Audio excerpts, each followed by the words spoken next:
Well, hello and welcome to Mount Evelyn Recreation Reserve for our round one clash between Mount Evelyn and Wandin, live and exclusive through the local footy hub.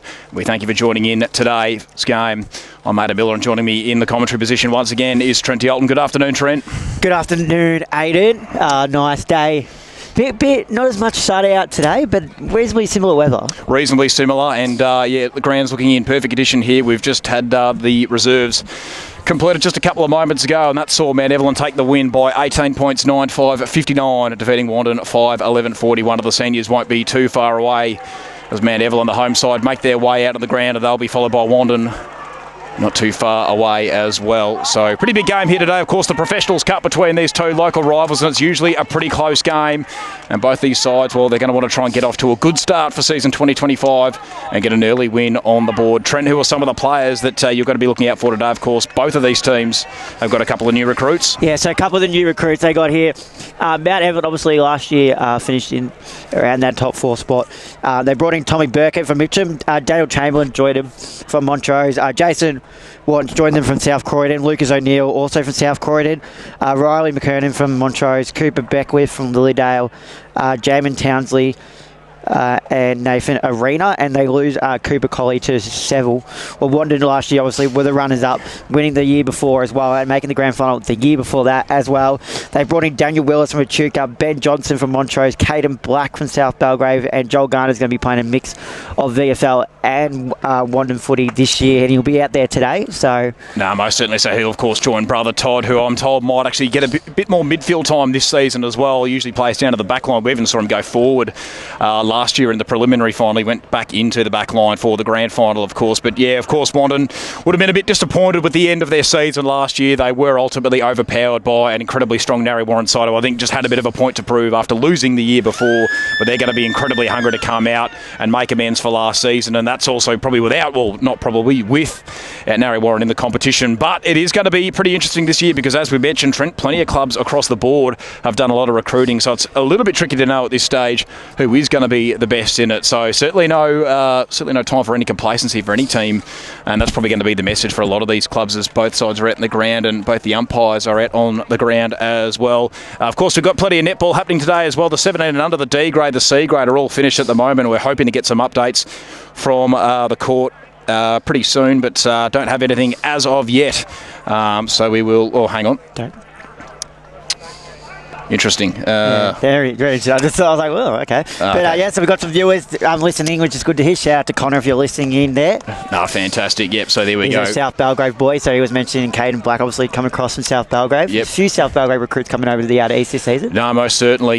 We saw a couple of those, I think, playing yesterday as well. Trent, Caden Black, he's a bit of an interesting one, I'm told, because quite a tall player, but apparently quite versatile. He can play in the middle, he can play in the wing. They might maybe swing him forward a little bit because of that height that he's got. So it will be interesting to see where Wandin do start him. I was told that Wandin this season, they are going to be really mixing it up, particularly in the middle. There's going to be, I think I was told, up to 12 or 13 different players who might be rotating through the guts, which you wouldn't normally see for a lot of football teams. But I think that's maybe just a bit of a theme for the season, making sure all players can play all positions. So should they have any injuries, they're going to be pretty well covered with depth. And Wandin have just come back out onto the ground as well. So action might be too far away here at Mount Evelyn Recreation Reserve, and we are about to have the toss of the coin. And interestingly, Cody Hurst is actually going to do the duties for Wandin. Are they maybe a co-captains this year? Maybe, possibly, or is it a milestone game? Possibly, yeah, maybe. And it looks like Damon Kifton's won the toss, and he's going to go to the right-hand side, sort of the left-hand side of your screen. As we know, Damon Kiff's an absolute ball magnet through that midfield. He is fantastic, isn't he? We even saw him go forward a little bit last year as well. He is quite a tall man, so also another versatile player. Another one here is number 25, Callum Urquhart. Going to look forward to his impact today. You imagine probably someone like the likes of Lewin Jones is probably going to have the job on trying to stop him and quelling his influence. So we do look forward to some of those one-on-one battles. Noticeably, no Clint Johnson named in this Wandin side, Trent, so I don't know if he's maybe one of the players who's not playing. Retired. Clint Johnson's retired, there you go. So I knew I'd written him down somewhere, so that's why I was like, there we go, over. So, of course, replaced by... There is another Johnson in those. You mentioned Ben Johnson from Montrose, who is going to be the new ruckman. So I look forward to see what he's going to be able to do. And he's going to have a pretty big matchup on Billy Gordon, who was, I think, top 5 in hit-outs to advantage last season. So, of course, one of the more influential ruckmen in the competition. Gets the plenty of the ball as well. He does, know exactly right. Now, one of those rucks who can really rove off his own work, which is always important to have. So we really look forward to that battle between him and Ben Johnson, which won't be too far away. It is 2:22 p.m. here at Mount Evelyn Recreation Reserve. A little bit behind schedule, but that shouldn't be a massive problem. Trent, we might take a quick look at the game between GWS and West Coast in the AFL. Do we really want to? Yeah, no, we'll go for it. We've got to fill some time. No, what I'm saying is half-time, GWS 11-7-73 to the Eagles 3-4-22. 3-4-22, and Jesse right. Hogan, 4 disposals, 4 goals. 4 disposals, 4 goals. Well, that's all you got to do at forward, isn't it? It doesn't matter too much about the disposal numbers, so as long as you're kicking the goals, that's all that really matters. And speaking of goals, there's Aaron Mullet just having a cheeky little set shot before the game, and both sides getting into the warm-up. I did speak with Aaron last year, and he actually wasn't 100% sure if he was going to go around again, but that was after the prelim. Just body-wise, or? Body-wise, he's got a young family as well, but he just said to me before that losing that grand final, he didn't want to go out like that, so he wanted to go around again. He's only 33, Aaron Mullet, so he's, a bit on the older side, but not, still fairly young, you'd have to say. So, and I think he was just hungry to go again, so as both sides are breaking off, and this should be interesting really to see where different players are going to be lining up, because as I'm told, Wandin are going to be changing it up a lot this season, so we'll see how they're going to go about that. Looks like Dane McKift might be lining up on a wing here actually, Trent, so not going to start on the ball. That is very interesting. We know he does get plenty of the ball, so... Oh no, I've got that wrong, Trent, so that wasn't Kifty. It looked like him. Casey Burton, in fact, is going to be lining up on the wing. I think that's him on the centre circle there. Both got the similar hair. Yeah, they do, yep. Similar build as well. Similar boots, just literally the white, but one's blue, one's fluoro. Yeah.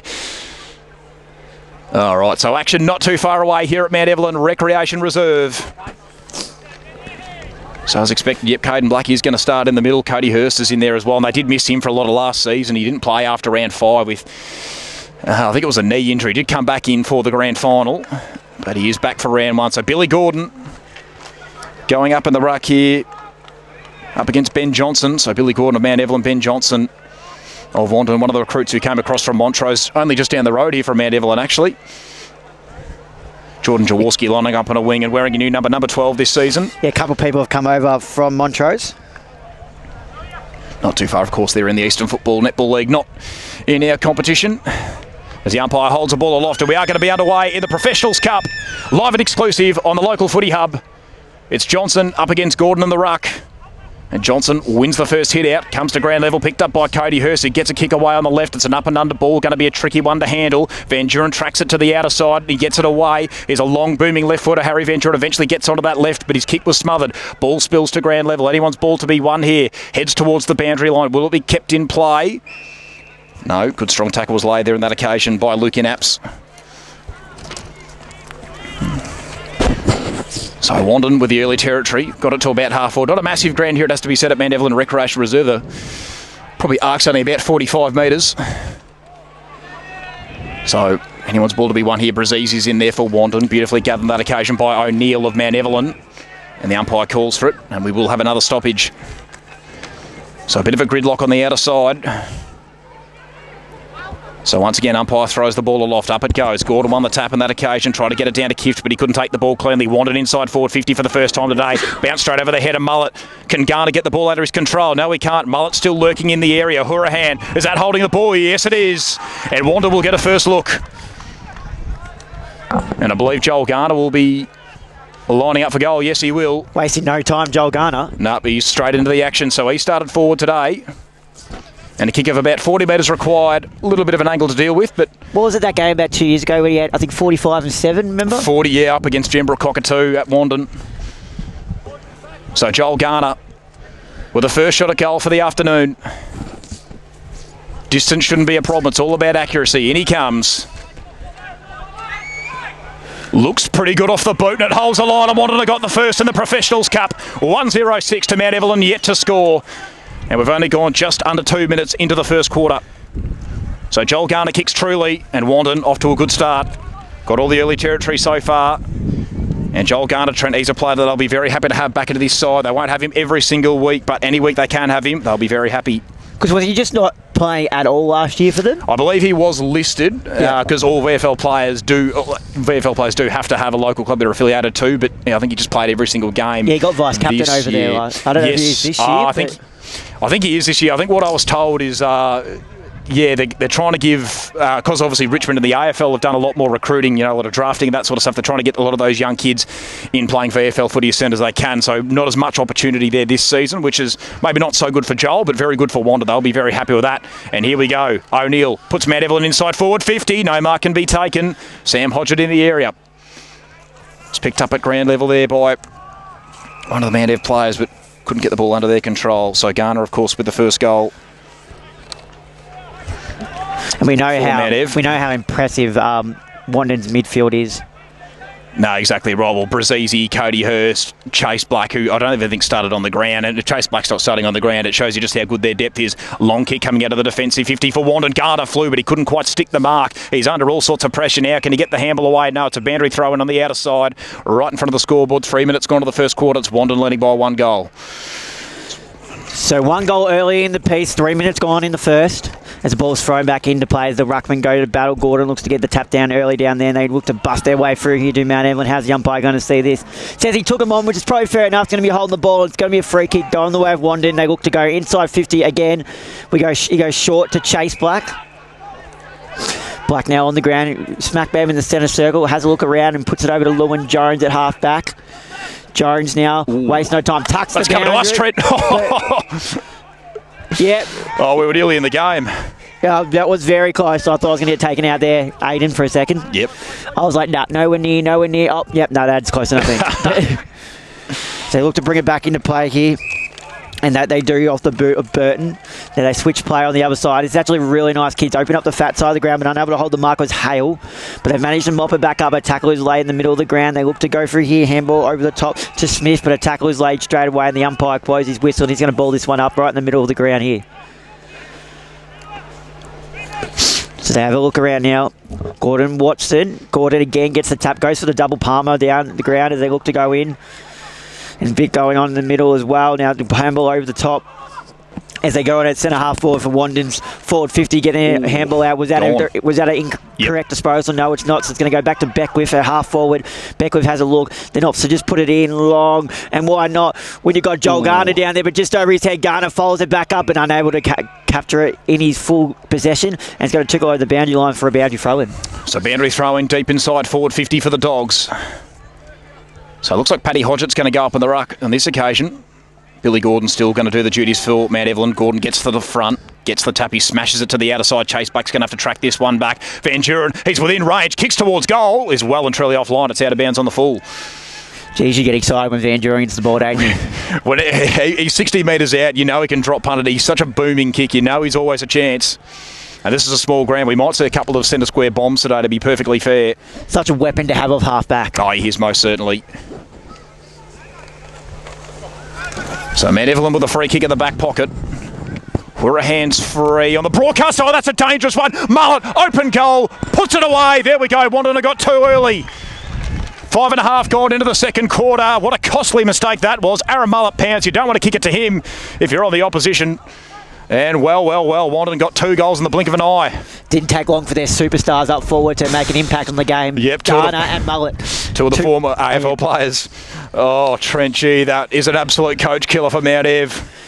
Not only with Mullet too, we saw him a bit last year actually run through the midfield as well. No, that's it. He started forward today. I reckon we'll see him in there at some point. But yeah, that is not what Mount Evelyn would have wanted. Obviously, not intentionally to do that, but Joel Garner's gone straight into the midfield now after starting forward. There we go. So Black's in there as well, and can't quite figure out who's the third in there for Wandin.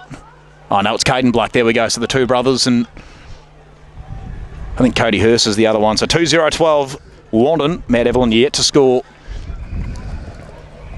As we just wait for the ball to come back. Aaron Mullet just about kick that into another postcode. That ball nearly did end up in Montrose. So here we go. Back in the middle once again. Johnson in the ruck up against Gordon. As we just wait for the umpire to throw the ball aloft. Up it goes. Gordon went early. Neither ruckman won the tap as a free kick for a block. Ruck infringement, in fact, and this is going to go the way of Johnson. So the big fella, he's quite a tall man too, Trent. He'd be at least about 6'7", 6'8". Anyway, kicks it to about half forward. Mullet's in the area once again. Oh, Beckwith just couldn't quite get the drop of the ball to go his way. Dangerous times now. Here we go. Molino's in the area too. Todd Garner's gone forward. Here's Mullet once again. Kick towards goal. Will not have the carry. That's going to be touched. And through from behind. So the man of defence hold up on this occasion. Jeez, he's looking dangerous early. Mullet already looking very wiry. No, most certainly. And, the man of defence, they're under all sorts of pressure early days, Trent. As they look to try and get it out of this play, they look to kick it back into play. And they're opting to go straight up the middle of the ground. With the short ground, it's not a bad option, but they've kicked to a 2-on-1 opportunity, but they might get out of here. In fact, no, they don't. They look to bounce forward, but this could be a turnover. As now, Mount Evelyn have it in their hands and booting it away there for Mount Evelyn was O'Neill. And they look to try and keep it in their possession, but they're mauled by Wandin midfielders, and they handball out on the back. Now I'm trying to get through a couple of handballers later. The umpire, I thought, blew his whistle, but no, it's play on now. They're at the half forward for Mount Evelyn. Players are appealing for something. Are they going to get anything? No, because the ball trickles out, and then a booming kick out of space. Now they look to go forward here, and they kick it in, but it's smothered off the boot of the ball now with their hands in it. That's trouble. That's gone. He's tackled. He's probably going to be pinned for an incorrect disposal, and that he is. So now they look to move forward quickly, and that they do. Forward kick in. They've got Chase Black. They've got Beckwith. Beckwith's going to get it out the back, but it's going to be a free kick going the way of Mount Evelyn. So they get out of jail free cut there. It's going to go the way of Casey Burton. That's a massive reprieve for Mount Ev. A 2-on-1 situation. Casey Burton's done really well to draw the free kick. So Burton now. We'll have a look around in the back pocket. Helps to go to the far side and does that well. Gets it over to a teammate at half back.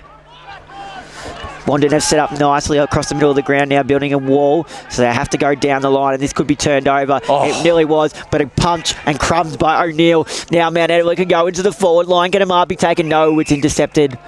It's going to be a mark there for Wandin. Looking to go to Lewin Jones, but he's told they have to bring it back to get behind the mark. Yeah, they go backwards to Brazzi. Playing a bit more half-back to start this game. We know he's a damaging user of the ball as well. He is. And provides plenty of runs. So Brazzi now with the fluoro boots, kicks it long down the wing. Can it be taken out the back? Yes, Hodgett can. Hodgett now on the far wing, looks to bring it into the middle of the ground. It might work out all right, Atkins. That it does. Now he turns around, looks in, then sees something he likes wide. He's got Mullet. Yes, he's got it. Mullet line up from about 40 here. As I mentioned, started this game on fire so far, 1 goal, 1. But he's consistently leading and just seems to be in everything whenever it goes forward. So Mullet will have a chance to line up for his second and Wandin's third. So Mullet will get in his approach here. Creeps up to it. Kick of about 40, slide angle. Kicks on its way. Kick looks pretty good. And kick is home. Mullet's got 2 and Wandin have 3.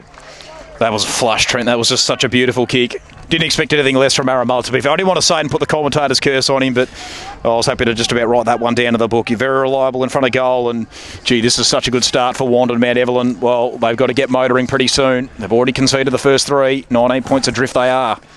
As the ball comes back into the middle. So Paddy Brazzi's gone into the middle along with Joel Garner. So Charlie Wood's gone into the ruck for the first time. So both the Garner boys are in there. Yeah, so you've got Todd, Paddy, Brazzi and Joel Garner. Also noticed, Trent, no, Daniel Hurst is listed today for Wandin. Didn't play in the 2s either, so maybe he's injured. Here we go, Brazzi with the burst out of the stoppage. Todd Garner onto Joel Garner, puts him inside forward 50, and Caden Black, the kick was just wide of him. Wandin are looking dangerous early.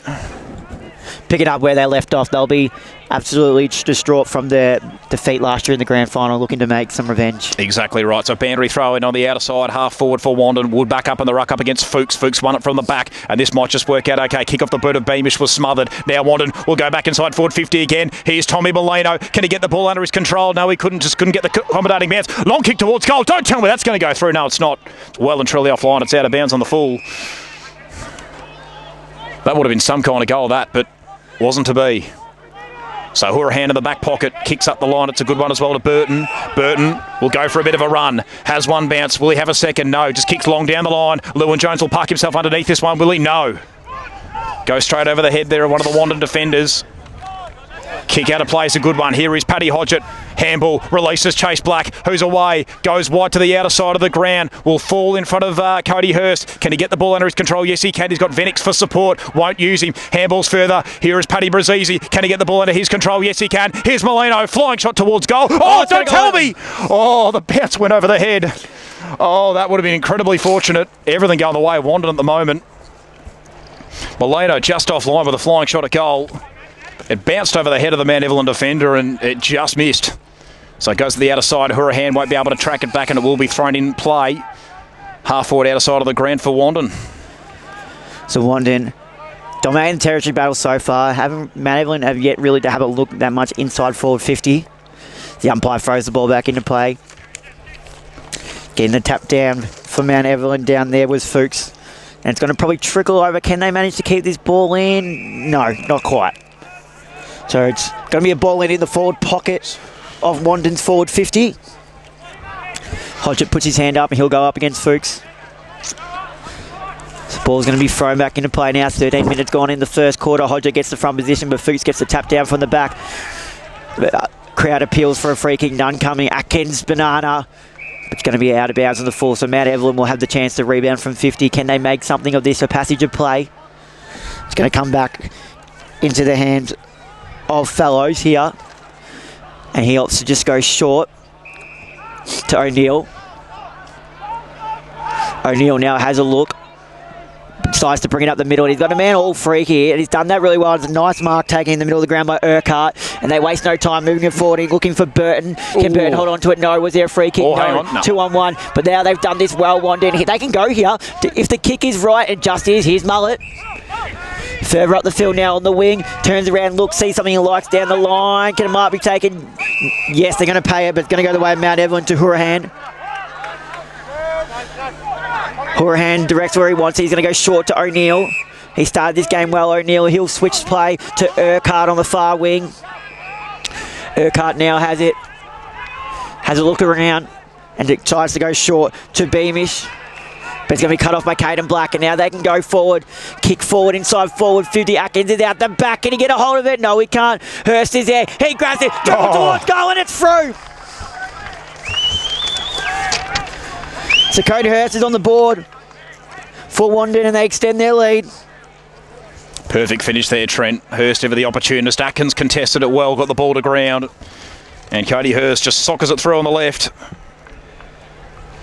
4-2-26 now, Wandin. Mount Evelyn yet to score. Haven't even really had a shot at goal yet. One or two inside 50s, but Wandin are just dominating everything. So wait for the ball to come back into the middle. It's impressive by Wandin so far. This is just the start they would have wanted. Really making a statement so far in the Professionals Cup. Up it goes once again. So Fuchs in the rucks up against Johnson. Johnson probably got the better of the tap. Here's Macaulay Beckwith. Gets out of trouble. Hands it away to Venix, who'll put him inside forward 50, but he's turned it over, has he? No, over the head of ups. Here's Joel Garner. Wheels round to the right, then gets back onto the left, looking for Mullet, but it's offline. It'll be thrown back into play in the forward pocket for the Dogs. Not a terrible outcome either. No, that's it. You'd rather the boundary thrower than the behind, that's for sure. So boundary throw into the forward pocket for Wandin. And gee, there are just plenty of star players. So Charlie Wood in the ruck up against Ryan Fuchs. Fuchs with front position, but Wood eventually won the tap. Here's Joel Garner once again. Hands it away. Venix, was he taken high? Yes, he was. So Venix will line up from about 30 out directly in front. This for 5 goals for Wandin. They've only gone just under 16 minutes in the first quarter.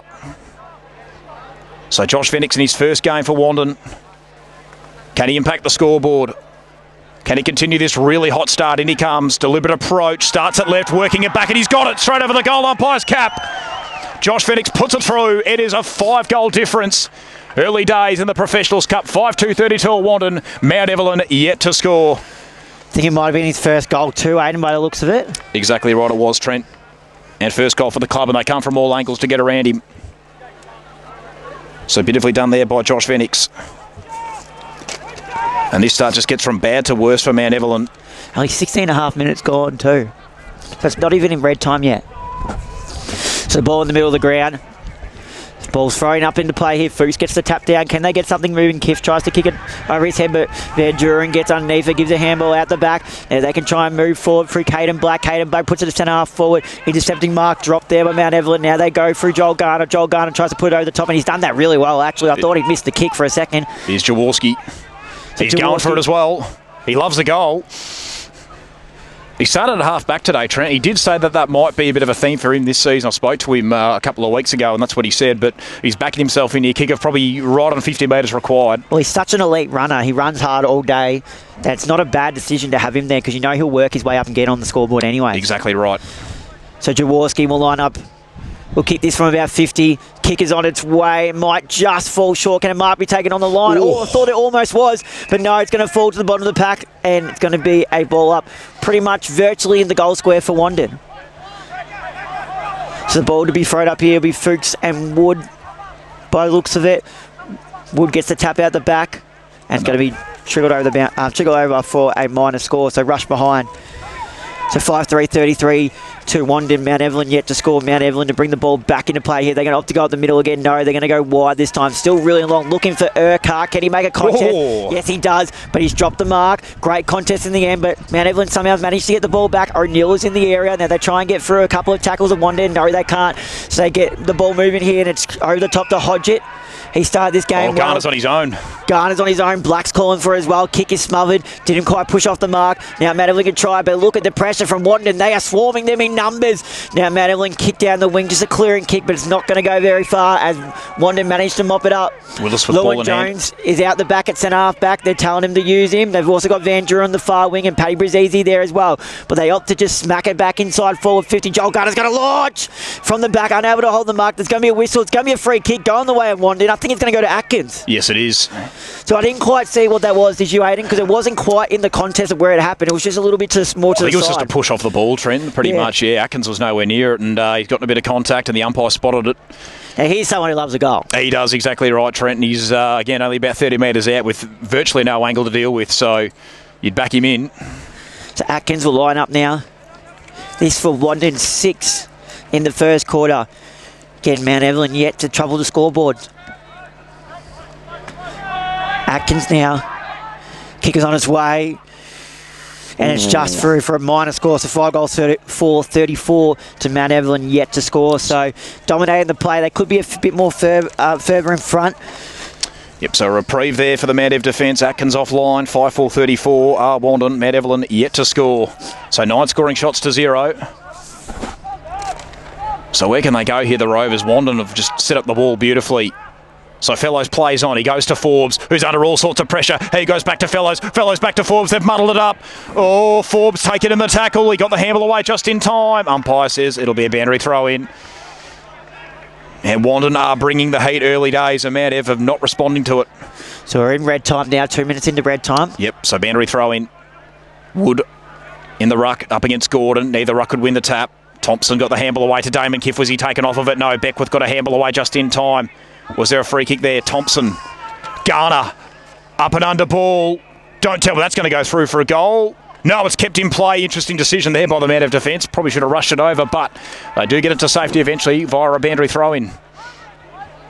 So dangerous time still for the Rovers. They're not out of jail just yet. Wanted to have been so dangerous at these situations so far today. So Wood once again up against Gordon. Gordon to the front, just grabs it out of the ruck. Oh, nobody's handball missed the target. This is danger. Beckwith, kick towards goal. Won't even make the distance. Atkins smashes it back towards the boundary line. Mullet, will he win the foot race? No, picked up by Michael Gibbons. And he escorts it over the boundary line. Another boundary throw in. And Wandin, gee, if there was a pressure gauge here at the moment, Trent, it would be through the roof. Incredible stuff. So boundary throw in once again. Deep inside forward 50 for the Dogs. Gordon got the better of the tap. Ball spills to ground level. Umpire finds a free kick, and Mount Ev will eventually get out of jail through the agency of Michael Gibbons, who assesses the options up the line, and I think that's where he'll go. Yep, he loads up on the left boot, goes very long as well to a big pack of players. Can a mark be taken here? No, it'll spill towards the boundary line. Van Duren couldn't stick it. How about that pavilion, Aiden? Look how packed it is over there. Yeah, it is a fantastic facility as well, Trent. Probably one of the best in the competition here at Mount Ev. And plenty of people out here today. And that's why they like to play this Professionals Cup on the Sunday. Get Plenty of people out to this game. So Johnson once again up against Gordon. Gordon again grabs out of the rucker. This might just work out okay here for Mount Evelyn, but they've muddled it up once again. Beckwith, does he get the bend to the boys' way? Was he held? Won't matter, because they'll go inside forward 50 anyway for the boot of Caden Black. And here is Paddy Hodgett, Inspector Gadget, as Leo like to call him. Chips it in short, and here is Aaron Mullet once again on the lead. He's already kicked 2 in the afternoon, and he's already kicked 1 from a similar spot. Beat Hourahan in the foot race, and he'll line them up from 35 out on a slight angle. So it's already 34 points the difference at the moment. Aaron Mullet could potentially make it 40 points. 22 minutes gone into the first quarter. So what can the former North Melbourne and Carlton player do? He's already kicked 2. And he's been a real danger for him so far. And he comes. Beautiful kick. Straightens up nicely. He's kicked it. 3 goals for Mullet, 6 goals for Wandin. It's a 40-point difference. 22.5 gone in the first. Yeah, it's an impressive start here by Mullet. 3 goals, 1 to start the game. He's looked a real danger, Trent. And man, Ev just don't have the answers at the moment. 6-4-40 now, Wandin. Just had his name written all over that one as the ball comes back into the middle. So Charlie Wood will go back up in the ruck for the Dogs and Billy Gordon to continue on here for Mount Ev. This ball back in the middle of the play here. Ready to resume. This ball's thrown back up. Wood probably got the better of that tap there, but Gordon goes in and gets it. Gets the handball over to O'Neill. He's tackled high. And a bit going on after it as well. So you mentioned these two don't like each other, Aiden. No, they don't. It's been pretty willing in the reserves and the under-18 so far. Not too sure about the netball. I think they're a bit more civilised over there. But down here, it's interesting. It's a 25-minute penalty too, I think, Trent. Yeah, it is. So it's going to bring probably O'Neill within range now. Yep. And it was against Brazzi, I think. Seemed to be at the bottom of the pack and amongst it. So O'Neill, a chance to register the first score for Mount Evelyn, 23.5 minutes into the first quarter. O'Neill kicks on his way. It's not going to quite make the distance, and it's not online either. And it's going to go out of bounds on the full. So again, Mount Evelyn yet to score as of yet. And a bit more going on after as they bring the ball in. Caden Black's got it. Brazzi, I think, just letting him know that you wasted a kick there. Caden Black's told to move the ball. Don't know why there wasn't a 25-minute penalty there, and they ran in the zone. But Beckwith now attacks the ball really hard and comes up with it, and he snaps it around his body looking for Chase Black, but it's cut off there by the set player O'Neill. He started off really well. So O'Neill on the wing. Not long to go in the first quarter. O'Neill puts it inside forward 50. It might be taking the front pack for there. No, Chase Black's grabbed it, but he's tackled straight away, and he's going to be pinned for holding the ball. Surely Chase out tackle. Surely. It was probably a little bit stiff. Like he probably did. It was more of an incorrect disposal. I think not as much of a holding the ball because he only just managed to grab it. No, exactly right. And as Leo would say, Trent, is an opportunity for Damon Kiff to kick one of those captain's goals that, well, only captains can kick. And they really need this one too. So Damon Kiff, a ball magnet, we know. Begins his approach, coming into play. We'll only have to kick this about 30. Kicks on its way, and he does that. Kicks the captain's goal, and kicks the first for Mount Evelyn. They are on the board now. Gee, they desperately needed that, Trent. 25 minutes gone into quarter number 1, and Mount Ev finally hit the scoreboard. Has not been the start to the game they would have wanted, but they have got there eventually. Still plenty of time in the game, it has to be said. Stranger things are happening in games of footy. As Dwayne Russell would say, can that be the fire starter for Mount Ev? It's back in the middle. This is going to be a fairly long quarter, has to be said, Trent. Already 25 minutes gone, so probably nearing quarter time, you'd have to think. So Charlie Wood back up in the ruck for Wandin. Still up against Gordon. Gordon won the tap straight over the head of Brazzi, but it's going to be sharked straight away by Chase Black off the half-back line. Brazzi's away. He'll kick it to about half-forward. Can Atkins get there? Yes, he can. Beautifully done by Brody Atkins. Probably wasn't the best of kicks, but he made it work. He'll put him inside forward 50. Low trajectory ball. Forbes can't take the mark. There's a free kick as an advantage. No, it's going to go the way of Mount Evelyn. Here we go. So a little reprieve for Mount Ev. They should be able to make this work. Recipient of the free kick looks like it'll be Tommy Burkett. No, it's Bailey Forbes, in fact. So Forbes. I think Brazzi and O'Neill's going to be one to keep an eye on all day, Aiden. No, most certainly. Forbes will load up on the left boot, high up and under ball. Jaworski will park himself underneath it, but it'll go beyond him. Jones just smashes it over the boundary line, and it'll be thrown back into play right in front of our commentary position here on the broadcast side wing, just forward to centre for Wandin. So Wood will go back up in the ruck up against Gordon. As the sun just pokes out here at Mount Ev. Up it goes. Wood to the front, but Gordon will win it from the back. Here is O'Neill, who's been probably one of the best players for Mount Evelyn so far, and we'll have repeat stoppages. That ball going absolutely nowhere. 26.5 gone into the first. So once again, Gordon up against Wood. Gordon wins the tap, nearly taken by O'Neill, beautifully done. Here is Hurst, gets it away to Jaworski. He'll put him inside forward, 50. Here is Todd Garner, won't be able to take the mark. Picked up by Molino, snaps across the body. Might not work out. Van Duren will pick it up. He's well and truly within range. Will he have a flying shot at goal? No, centres the ball. Oh, beautifully done to Molino. Beautifully done to Tom Molino. Beautiful kick, wasn't it? Very, very clever bit of play. He could have had a flying shot at goal, but he spotted a man at the top of the goal square. And Tommy Molino, he's another one of these Wandin players who loves a goal. And he's one to want to make amends too, Trent, because he was the player who was dropped for Cody Hurst in that grand final, and he would have been absolutely heartbroken, but he's back out here in the ones today. A kick of only about 15 metres, a little angle to deal with. In comes Tom Molino. Can he get it back out to 40 points? Yes, he most certainly can. Straight over the goal umpire's cap. 7 goals for Wandin. Tom Molino kicks truly. He's got his first. And this is some kind of start for the Dogs. Nearly 28 minutes gone into quarter number 1. Yeah, so really, really damaging start here by Wandin. And just that telepathy as well, Trent. You know, I really thought that Van Duren could have just blazed away there, but he just lowered his eyes, and that's exactly what needed to happen. And I'm with no doubt that he thought about it. Oh, no, he certainly would have. But anyway, it's back in the middle. Wood now gets the tap down. Wandin looked to go forward yet again, but it's mopped up here, and a great shrug of the tackle now. Mount Evelyn try to get it moving forward. They get it to centre half forward. Urquhart, takes it out in front. Urquhart centre half forward looks to put it into the pocket, see something he's like, and it might be taking Kiff flies, unable to hold on to the mark, and it's stumped forward. But they look to mop it back up here. It's in the hands of Hale. They put it back inside forward. 50 Chase Black comes in with a magnificent spoil. Van Duren stripped, and it's going to be holding the ball. So they'll line up for goal here. Chamberlain, it looks like. Yeah, I think you're right there, Aiden. Chamberlain will line up. Gee, this is a long quarter, Trent. Daniel Chamberlain, yeah, it is. 29 minutes just about now, Aiden. I'm not... Oh, it's meant to be 18 minutes, I'm pretty sure. I'm not sure the timekeeper's got the memo from last year, but anyway. Has been a lot of goals, to be fair, so maybe that's probably added a bit of extra time. Chamberlain begins his approach. Kick this from about 40.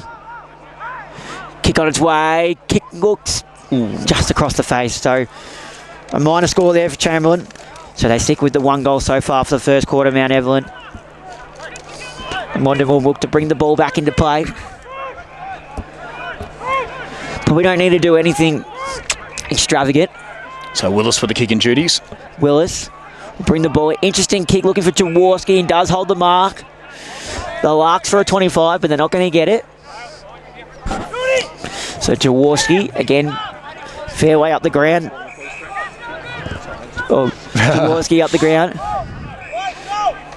Give to Willis. He plays on.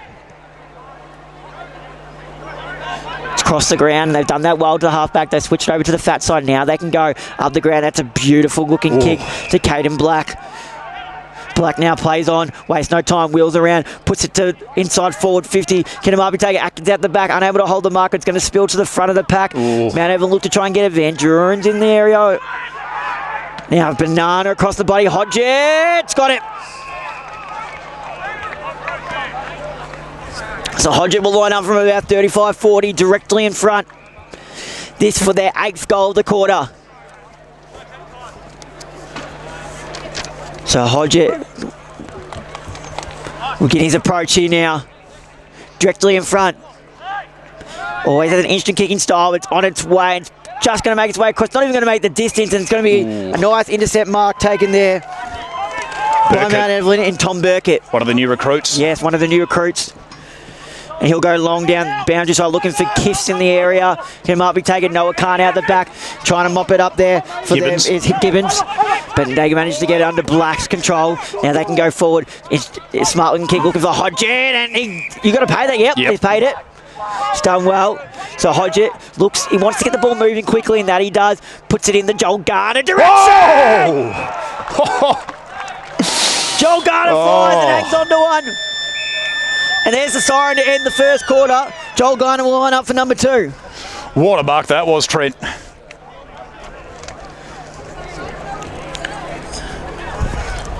So Joel Garner now after the siren. This is to kick their 8th. And he comes and he's missed it. Dear, oh dear. And they're trying to let him know. Might just boil over a little bit.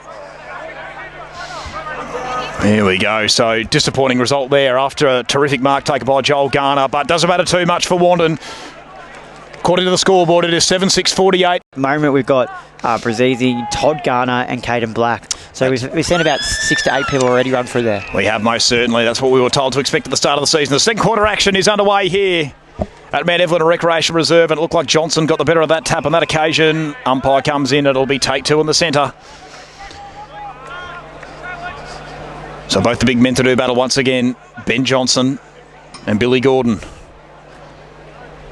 So the umpire throw the ball aloft. Up it goes. I think it was Gordon who probably had the better of the tap, but Brazizi sharked it beautifully. He can set him inside forward 50.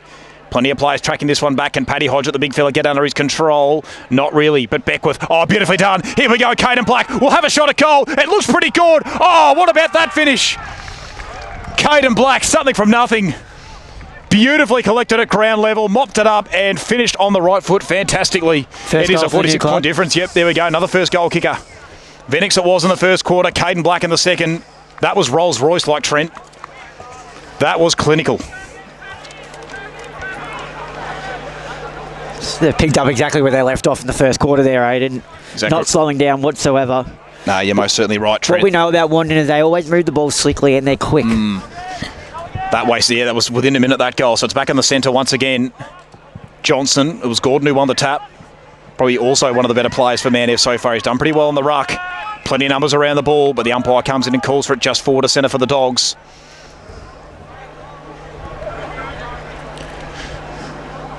So up it goes once again.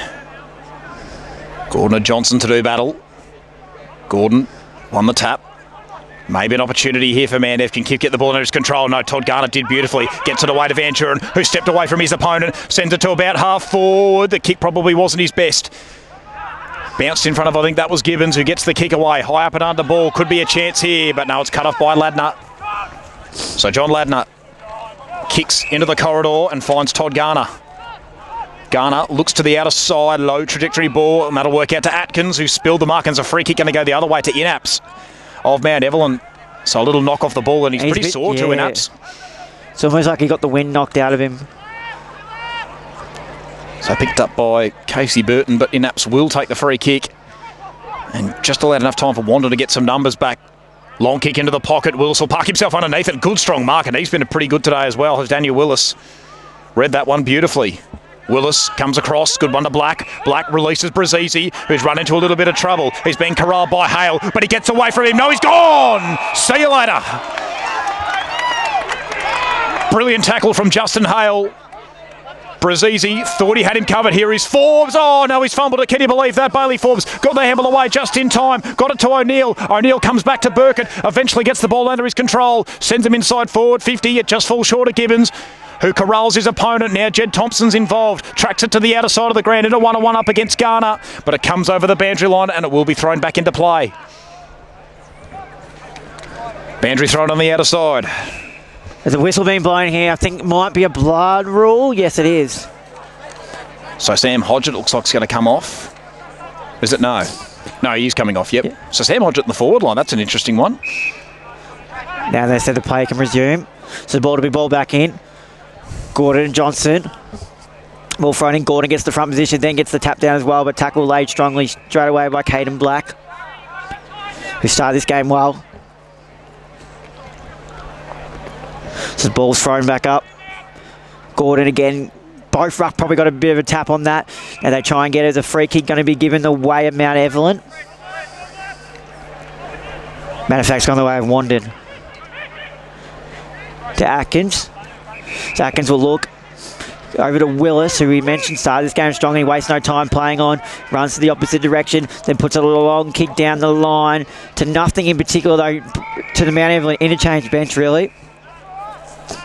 This one's going to be thrown back into play.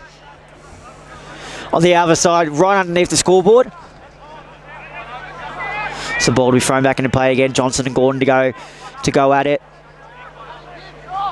Gordon just grabs it out of the ruck, but he's tackled straight away. That's got to be holding the ball, doesn't it, Ada? But no, umpire says no.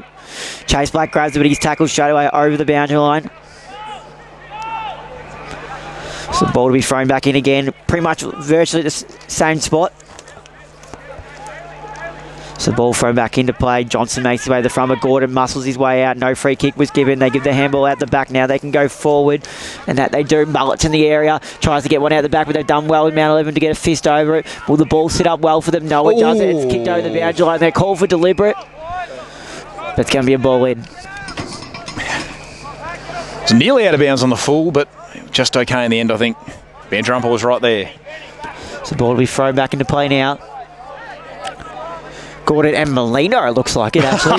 So Hodgett actually it was. So ball thrown in. Getting under here is Molino actually. He kicks it, and he's helped over the fence as well. Oh, yeah. Pulls himself back into it. Just the momentum helped him, I think. But now Mount Evelyn have ball in hand, but they're going to turn it over straight to Brazizi. We know what a damaging boot he's got. And that he puts it in. Nearly almost example. Paddy Hodgett gets underneath and stats it across his body towards goal, and he puts it through. So Hodgett's kicked his first. And this lead gets even bigger for Wandin, 52 points. So one behind in the first quarter for Inspector Gadget, but he nailed that one. 9-5-59, Wandin to Mount Evelyn 1-1-7. Using the small ground to their advantage here, because Wandin's ground's normally a bit bigger. So using it to their advantage. No, I think Wandin's pretty similar, I think. So up it goes once again. Johnson up against Gordon. Either ruck won the tap. Was Garner held? No, umpire calls him to go. O'Neill couldn't quite get it under his control. Plenty of numbers. Here's O'Neill now. Was that incorrect disposal? No, umpire happy to allow it. Still open play. Here is Brazizi. Picked it up off at ground level beautifully. Gets the handball away to Fury. Low trajectory. Ball's a bit of a worm burner, but it might work out. Hodgett, was he held? No, once again, umpire happy to let it go. Handball comes away. Do they find some overlap run here, Mount Evelyn? No, they can't. Wandin applying all the pressure. This is fantastic. Long ball inside forward 50. But doing really well there was Justin Hale. Parked himself underneath that. He'll go to an uncontested man there and Hurahan. Hurahan has Briley up the line. Does he go for him? No. Looks further. And he'll just chip it short. And here's Damon Kift off the half-back line. Interesting to see him there. So Kift. Interesting 15, Aiden. Yep. Kift assesses the options. He goes long, high up and under ball. Here we go. Parking himself underneath. There's the big man, Gordon. Flies over his head. Beautifully done by Tommy Hines. The handball to Lewin Jones was a little bit errant, though. He goes back to Willis, who's under all sorts of pressure. He'll be corralled by Beamish. Here we go. Beamish picks it up. Can he get onto the left boot? He can, but he's turned it over. Charlie Wood on the last line of defence. Cuts it off for the Dogs, who chips across goal, and that'll work out to Fury. Fury goes for a bit of a run. Loads up on the right. Long ball down the line, looking for Hodgett. Can he stick the mark? He can. Beautifully done by Paddy Hodgett. And he won't want to waste any time. Appeals at the man of the mark's too close, but umpire allows it. So Hodgett sends him inside forward 50. Mullet is there, but it goes to Atkins. And Brody Atkins will line up. Don't believe he's got a goal yet, just the one behind for Brody Atkins, who's got a kick of about 45 metres ahead of him. Bit of a tight angle. But the way things are going for Wandin so far, you wouldn't put it beyond him. So Brody Atkins. What can the number 13 of Wandin do? As Trent mentioned, he usually loves a goal. Slow, deliberate approach. Looks okay off the boot, and he's got it. That was absolutely flush from Brody Atkins. He's nailed it. It is now a 58-point margin, 10-5-65 to 1-1-7. And Wandin just keep looking better and better. Yeah, it's getting ugly now for Mount Evelyn by the looks of it. They're just piling on goals here with Will. Don't have a response, and this Wandin side, they are looking very dangerous at the moment, and they're going to be hard to stop. They face Woori Alec next week, who did dominate Emerald by 87 points. Taylor Gibson, of course, kicked 11 goals, so that should be a pretty interesting game in itself as the ball's back in the middle once again and picked up by Gibbons. So Gibbons now, they get a handball over the top here. It's going to be pinned for an incorrect disposal. So ball's thrown back in now. Kicking it down there, but it's going to be turned over straight away, so Mount Evelyn can try and pounce back off half-back. Here they go. They currently trail by 58 points. Kick long down the line. Willis can park himself underneath it, unable to hold the mark. Here's Fuchs. Can he make something of it? Gives a handball into open space. Fury overruns it, and in the direction is Briley. Can they get underneath the hands? Point. Beamish gets a handball at the top. It's going to be a free kick. I think it's going to go back the way of Beamish.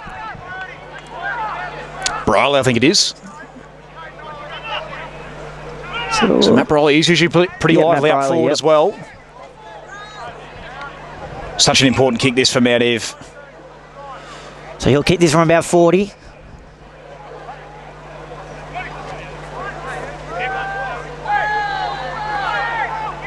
Kick's on its way now. It's pretty good. Nah, just offline. It might not carry. It's going to be helped over the line from minor score. I believe they got a fist there on the line. So just the minor score there for Mount Evelyn. Unable to put their second goal on the board as of yet.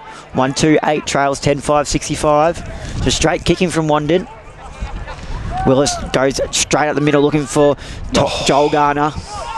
Garner takes the mark in the middle of the ground. Has Jaworski wide if he wants him, but Joel Garner says, I'm wasting no time. He's going to get the ball straight in there. Hodgett's there. Can he take the mark? No, he can't. Punches in there. Molino's in the region. He's just going to let it go over. As the ball's going to be thrown back into play at half forward of Wandin's forward 50. It's bound jump by, but gets around to throwing it back in now. Two rucks going at it. Fuchs and Wood. So ball thrown back into play now. Both rucks. Wood probably got the better of that tap, but Mount Evelyn looked to pounce off with the clearing kick. No mark can be taken there, but Fury goes in and gets it. He's tackled straight away. The umpire says play on. Van Druin is there, but Mount Evelyn get it, and they've got the ball moving here through Chamberlain. They've chased down tackle here now. Here go Wandin back inside forward 50, looking for Hodgett. That's half forward, just outside the 50 now. Hodgett has a look around, has Mullet leading. He'll work his way back and probably do a tick lead. And here he comes again. Can they use him this time? And that he does. But O'Neill's going to just cut it off there. Asking for the block in play. No, he's going to be a ball back in. They were asking if they cut off his run there. Yeah, a bit of an interesting one. Umpire probably didn't quite spot it. So ball's to be thrown back into play here. Fuchs and Wood to go at it again. Fuchs gets the tap down. They look to try and get the clearing kick here. Mount Evelyn, a couple of handballs over the top. Is that a high contact tackle? And yes, it is. And it's going to go to Jed Thompson. So Thompson will have a look around. Nothing really to go with. So he has to go short to O'Neill. Well done. And it's cut off by Brazizi. And tackled late. Here's Brazizi. He runs, tucks it under his arm. Kick towards goal. And he's got it. And I'm sure he'll let O'Neill know. And yep, that he does. That was clinical from Paddy Brazizi. And you won't expect anything less from the Wandin skipper. 63 points the difference it is now. 11-5-71 of Wandin to Mount Evelyn 1-2-8, and this just gets from bad to worse for the Rovers, Trent. Yeah, just a damaging kick, Paddy Brazizi, and they're just moving the ball through will, and their pressure around the ball is enormous. Well, the last two games as well, Trent, for Mount Ev, because obviously they played that elimination final last year against Wandin, and it was only about 5 or 6 goals, but that was after it was nearly about 10 goals at three-quarter time, and I think Wandin just took the foot off the pedal. So their last two games, it hasn't looked particularly good and against the same opposition. So it's back in the middle once again. Brazizi laid a dumping tackle, but umpire won't reward it. He'll just call for a ball up. So the Wandin skipper on the board for the first time today. As the ball's going to go back up in the middle. Johnson up against Fuchs. Fuchs got the better of the tap, but it was sharp by Tommy Hines, but he's turned it over. But here we go, Phoenix. No, he's gone the wrong way, Josh Phoenix. Can you believe that? But he hit the target to Jaworski nonetheless. So Jaworski loads up on the right. Long kick inside forward 50. Hodgett is there, but he won't get it. It's going to be knocked away from him and Wood, and it'll be a boundary thrown at half forward for Wandin. Although he kicked the wrong way, classy kick. It was a beautiful kick. It did hit the target. That's where he intended it to go. He just didn't realise. Look at Jordan Jaworski having a bit of a chuckle as we speak, and probably fair enough. So Johnson once again up against Fuchs. Up it goes. Fuchs to the front. Probably just got the better of the tap. Bypass Cody Hurst. Jaworski lays a dumping tackle. Forbes got a kick away and he's hit up Thompson. Is that 25? No, umpire said simultaneous. And Thompson wastes no time. Got it away to Burton. Burton found Kift, or maybe Urquhart who's got it. And Cal Urquhart will go back and line them up from about 30 out on a slight angle, and Mount Ev just desperately need this to go through. One of their premium known goal kickers yet to hit top of the scoreboard yet. But he knows how to kick big bags. He does, yep. His first real look today. And that was good from Burton. He didn't waste any time. He just got the ball in the boot. He saw Cal Urquhart and he said, I'll back you in a one-on-one. And he did win it up against pretty good opposition there in Lewin Jones as well. So Cal Urquhart, this just has to go through. Bit of an understatement, it has to be said. In he comes. Starts at left and it stays there. And it's a behind. And that is a disappointing result for Mount Evelyn. Their superstar full forward, unable to convert. And the margin only goes from 63 to 62. 139 are the Rovers. to the Dogs, 11-5-71. So Willis with the kick in duties, who's got a pretty good right boot on him, it has to be said. One of these new recruits for Wandin. That's a long one as well. It's going to be knocked over towards the boundary line, and it will be thrown back into play on the outer side. So on the other side of the ground now. He'll to throw the ball back into play. Play is getting into position. Johnson back in the ruck against Fuchs. Both rucks get a fair tap of the ball. O'Neill gets the ball and gets the handball back now. Mount 11 put it to half forward, just outside 50. Fury has a big fist of it. Didn't carry very far though, but he manages to get it back and then just stumps it on the boot. Hodgins in the area. Can he get it out the back? No, it's stumped forward, and it's all Mount Evelyn here. Can they make a contest here? Charlie Wood comes at it. I get a handball over the back now, Mount Evelyn, but the pressure is enormous here. But it's gone through the legs. What can they make of this? They've got the ball in hands, but Mount Evelyn have it back now, and they can put it to the half-forward line. Here's the skipper, Kift. Can he mark it? He makes a contest of it, but they've done all right here. Wandin, but Mount Evelyn are all there in numbers. Kick towards goal off the boot of Jed Thompson, but is he going to stay and play at least? No, it's going to go out in the full. So Lewin Jones will be the recipient of this, and we are just about 16 minutes gone into the second quarter. He had so much more time there, Jed Thompson. I don't think he realised. So Lewin Jones has a look around and will go short over to Willis, one of the ones who's played the better players so far. He wastes no time and comes up the middle of the ground. Nice looking kick to Beckwith. Beckwith again wastes no time and opts to go wider as he hit the kick. No, he's just overkicked it, looking for Mullet, but nicely cut off there by Hourahan. Hourahan now goes short to the skipper and Kift. And Cots one on the way through as well, just in the contest. So Kiff puts it to centre half forward, looking for something like it's going to go over the back. Fury's in the region. It's at the bottom of the pack now. The umpire's going to ask for the ball back and ball it up about 30 away from Mount Evelyn's home. So Ruckman's good to get into position here. And the ball's thrown back up. Johnson wins the tap down. Fury gets a little knock on, but the ball doesn't really travel very far. It's going to go to the bottom of the pack again. It's probably going to be balled up again, and that it is. And interesting enough, it was actually McKernan who went up in the ruck against Johnson then. So we'll see if he goes up again. That he is. So he's giving up a bit of height there. So Johnson takes advantage of that, gets the tap moving forward. Now they handball over the top of Venix. Now they look to link up, unable to take it cleanly and helped over the line by Hurst. So it's a boundary throwing right underneath the pavilion. You can see the crowd's packed around that area. So the ball's thrown back into play here. McKernan got to front position there, and they get the tap down, they get the kick moving forward through Beamish. Now it comes back, but the forward 50 is going to be a high contact free kick. Ends this 25-metre penalty, going the way of Michael Gibbons. No, Michael Gibbons is going to be recipient. He'll have to kick this from about 45-50 by the time he finishes his run up. A couple present to him, but he looks like he's backing himself in.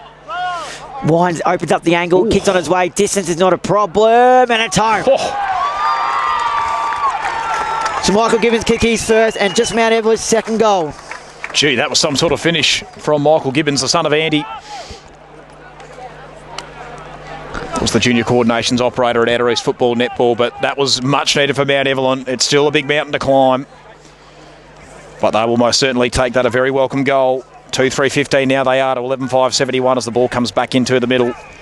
Can they get back-to-back goals here? We'll find out in a couple of moments. We've just ticked into red time now, 18 and a little bit gone. So Johnson still on the ruck. Billy Gordon goes back in for Mount Evelyn. Johnson on the tap. Hurst tracks it back, eventually gets under his control too. Does Cody Hurst, kicks inside forward 50. Here is Garner. Beat Fellows on the lead, and Joel Garner will line him up from about 30 out on a slide angle. And gee, an instant response is not what Mount Evelyn would have wanted. Now, this is not the man whose hands they would want it in, Joel Garner. As Trent mentioned in early part of the broadcast, he did kick the match winner for Richmond in the VFL. What can he do here? He's already got one in the afternoon. In he comes. Starts left, working it back. No, not quite. Just offline. So a reprieve for the Mount Ev defence. 11-6-72 now are Wandin to 2-3-15. So he's looked dangerous up there, Joel Garner. Hasn't quite converted his opportunities. He's 1 goal, 2. Yep, that's it. 1 goal, 2. Exactly right, Trent. So 11-6-72 now are the Dogs. 57 points adrift of the Rovers. Long kick out of the defensive 50. Up and under ball. McKernan will park himself underneath it, but Willis will track it back, but he didn't take it cleanly. He's in a one-on-one with Damon Kift. He can't soccer it inside forward 50. McKernan, really good second effort. Was that a high tackle? No, umpire says it was okay. We'll have a stoppage at half forward for Mount Evelyn. Maybe this is the chance for 2 goals in a row. So Gordon in the ruck up against Johnson. Up it goes. Johnson got the better of the tap. Here is Garner. Swings onto that left boot around his body. Will the mark be taken? No. Through the hands of Burkett. Picked up beautifully by Molina, but he's turned it over. Here is Tommy Burkett now. Swings onto the right boot. High up and under ball inside forward 50. Who could take the mark? Jones flew, but he couldn't quite stick it. Brazisi, the skipper, gets the handball away. Back to Willis, is it? No, it's Ladner, in fact, who just chips it out wide to Venix. Venix read the bounce of the ball beautifully. Gets the kick away on the right. Up and under ball. Beautifully done to Atkins, and they might be away here, Wandin. This is a really good build-up so far. Atkins, not really too sure where to go just yet. Loads up on the right. To about half forward. Beckworth has got it. Had his name written all over it, and he'll line them up from 40 out. 20 and a half gone into the second quarter. And he can get this back out to a 63-point margin. Macaulay Beckworth yet to trouble the scorers today, but here's his chance. So in comes Beckworth. Looks pretty good off the boot. And he's got it. 63 points the difference, and Wandin respond once again. 12-6-78 they are to Mount Evelyn. 2-3-15. 21 gone into the second quarter. And Wandin continue this domination in the Professionals Cup.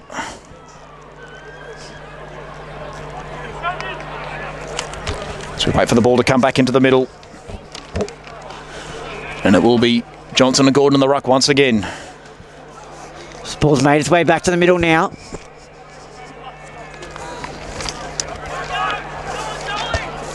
This ball's thrown back into play now. Johnson and Gordon. Gordon gets the tap down, and it's gone into the head of Johnson, as a matter of fact. And now it's tackled straight away, and the umpire's going to ask for the ball back.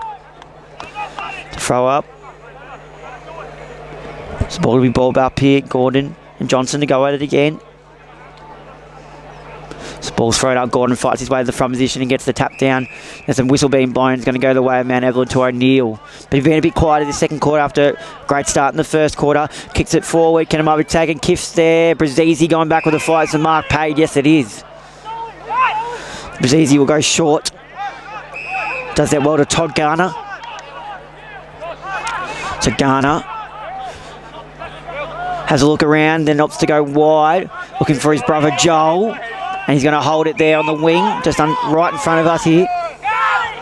Joel Garner over the top, directs Caden Black where he wants him, and it's going to just bounce right in front of him, but sips up nicely for him in his kick there. Good pressure laid, and it's going to be cut off by O'Neill. Great pressure being laid there by Beamish. They've gone backwards and they've turned it over, almost blink of an eye, and you would have missed it, but Aaron Mullet's got on the end of this one. And that's the second time that the man of defence have kicked it straight to Aaron Mullet. They did in the first quarter, and they've done it again here. 3 in the first. Mullet now looking for number 4. Nearly 23 minutes gone in the second quarter.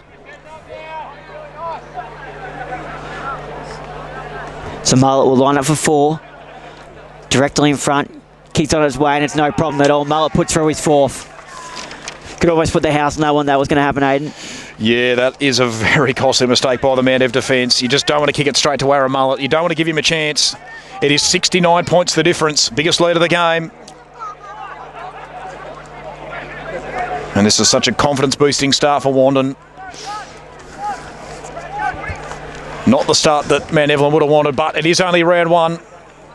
There's still plenty of football to be played from here, but I certainly think they would have fancied themselves to be a little bit closer than this start. 69 points adrift they are. 13-6-84 the Dogs to 2-3-15. 23 and a half gone into the second quarter, so it's back in the middle. Charlie Wood up in the ruck for Wanda this time. Gordon just grabs it out of the ruck too, and he'll send him inside forward 50, up and under ball. Park himself underneath it, looks like McKernan, but he won't be able to take the mark. Read beautifully by Willis off hands, who got it to Van Duren, to Fury. Kicks up the line over the head of Beckworth. No mark can be taken. Anyone's ball to be won at grand level. Taken, and the tackle there was Smith.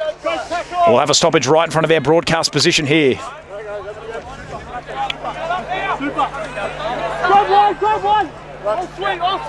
So ball up on the broadcast wing.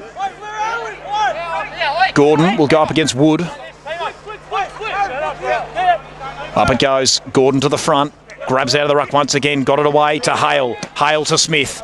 Puts him inside forward 50. Willis did well. Crashed the pack. Does Thompson keep it in? No. And it will be thrown back into play. And we've got a mystery number 24 they're trying to think. That might be Sam Hodgett. I'm pretty sure, but that's okay. We'll figure that out in a second. Here we go. Up it goes. Tap one there by Fuchs. Picked up by O'Neill. Was that in the back now? Umpire calls him to go. Smith. Put to the ground, and we'll have another stoppage at half forward for Mount Evelyn. So once again, Wood and Gordon to do battle in the ruck. Up it goes. Gordon won the tap. Shark by Black, and he was taken high, and he'll get a free kick. And they take the advantage to Wandin. Kick to a 1-1. Hodgett couldn't quite win the footy. Here is Forbes. Got the handle away, but it was smothered. Paddy Hodgett did really well there, but he didn't get the bounce of the ball to go his way. Through comes Garner. Got a bit of body contact. Paddy Hodgett once again. The big fella couldn't take it cleanly, and he gets a little bit of reciprocation there from the crowd. So Bandry throw in right in front of our broadcast position. Gordon once again in the ruck up against Wood. Up it goes. Gordon to the front. Again, just grabs out of the ruck. Interesting looking handball to O'Neill, but the umpire allows it. O'Neill swings around onto the right to about half forward. Fury couldn't quite take the mark. Can someone win the ball out the back? If a Mount Evelyn they can't. Here is Tommy Hines, the other skipper. Long handball. Should work out okay to Caden Black, who's got plenty of room to work with. Gathers the ball eventually. Not the best of kicks, but it works out in the end to Garner. A little bit of body contact there, and Cody Hurst off the ball. Caden Black once again as that ball. Umpire was going to blow the whistle, but he pulled away. Gordon got a handball away to Chamberlain, who was taking the tackle. That's got to be high contact, surely it is. And they're going at it again here, Trent.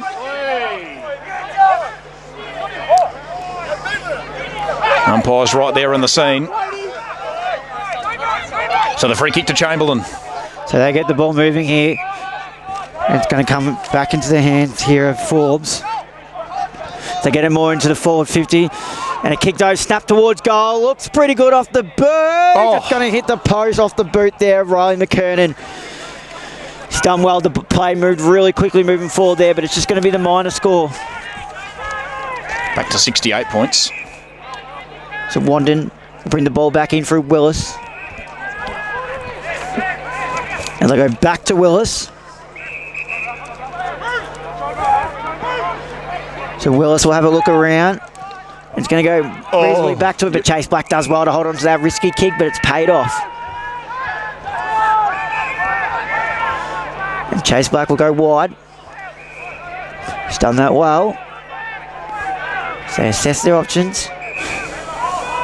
Slow build up, and they'll just go long down the line to the pack. Can Marby take a no, but it falls to the front. Can anyone get the clean possession? Mount Evelyn do, and they look to link up for hands, and a kick going forward here. Can Marby taken? Yes, it can, but it's intercepted by Fury at half back. Good intercept mark taken there. Fury goes back down the line. It's a beautiful looking kick to Paddy Hodgett. And he'll push off the mark. Has a player coming off the interchange bench if he wants to use the hands, and that he doesn't. Opts to go down the line, looking for Atkins, and it's going to be Hurst. He's going to drop straight in front and take the mark. He's already hit one in the afternoon too. Have a look, watch this. Aidan Mullet was out on his own out the back there. He was calling for it. It's going to be a tight angle to kick from here. He's a left footer, so probably the right side for him. So Hurst will line up. Kick's on its way. Kick looks pretty good. And kick is home. Gee. What a beautiful kick off the boot. He's kicked his second, as you mentioned, Aidan. That is some kind of finish from Cody Hurst. He would have known he was a chance with that left foot on that side, and he's just absolutely nailed that. It is 74 points of difference, new biggest lead of the game. And Wandin have nearly cracked the ton in the first half, Trent. It is another long quarter as well, it has to be said. I think they're going 20 minutes, Aidan. I think they might be. There are a lot of goals, mind you. It's 7 goals in both quarters for Wandin, so 28.5 have gone as the ball comes back into the middle. So it looks like it'll be Charlie Wood to go up in the ruck. Up against Billy Gordon, who's fought hard all day, Billy Gordon, but unfortunately it's just been a bit of a toothless fight so far from Mount Evelyn. Not to say that they haven't had the effort, but they've just been completely outclassed by this superstar Wandin side. O'Neill tried to play on, but he wasn't allowed to Beamish. So it'll come back to Gordon. Gordon just puts him inside forward 50. Kiff's gone forward, but the kick's wide of him and it'll go out of bounds. It'll be thrown back into play at half forward for Mount Evelyn.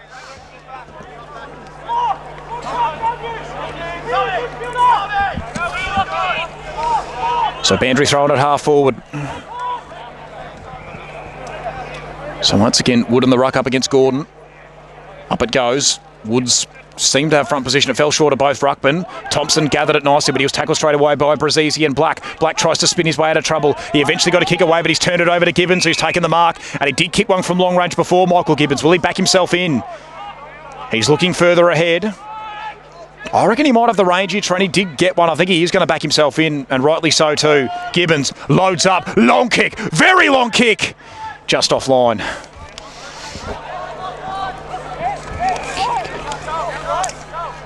So 1 goal, 1 for Michael Gibbons. Gets it back to 73 points. So there's another player with a booming left leg.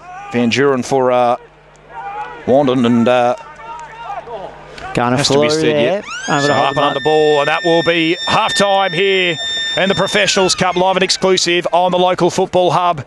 And it has been a domination so far from the Bulldogs, 14-6-90. They lead at Mount Evelyn 2-5-17. And Trent, what did you make of that first half? It really was just a dominant display from Wandin. Yeah.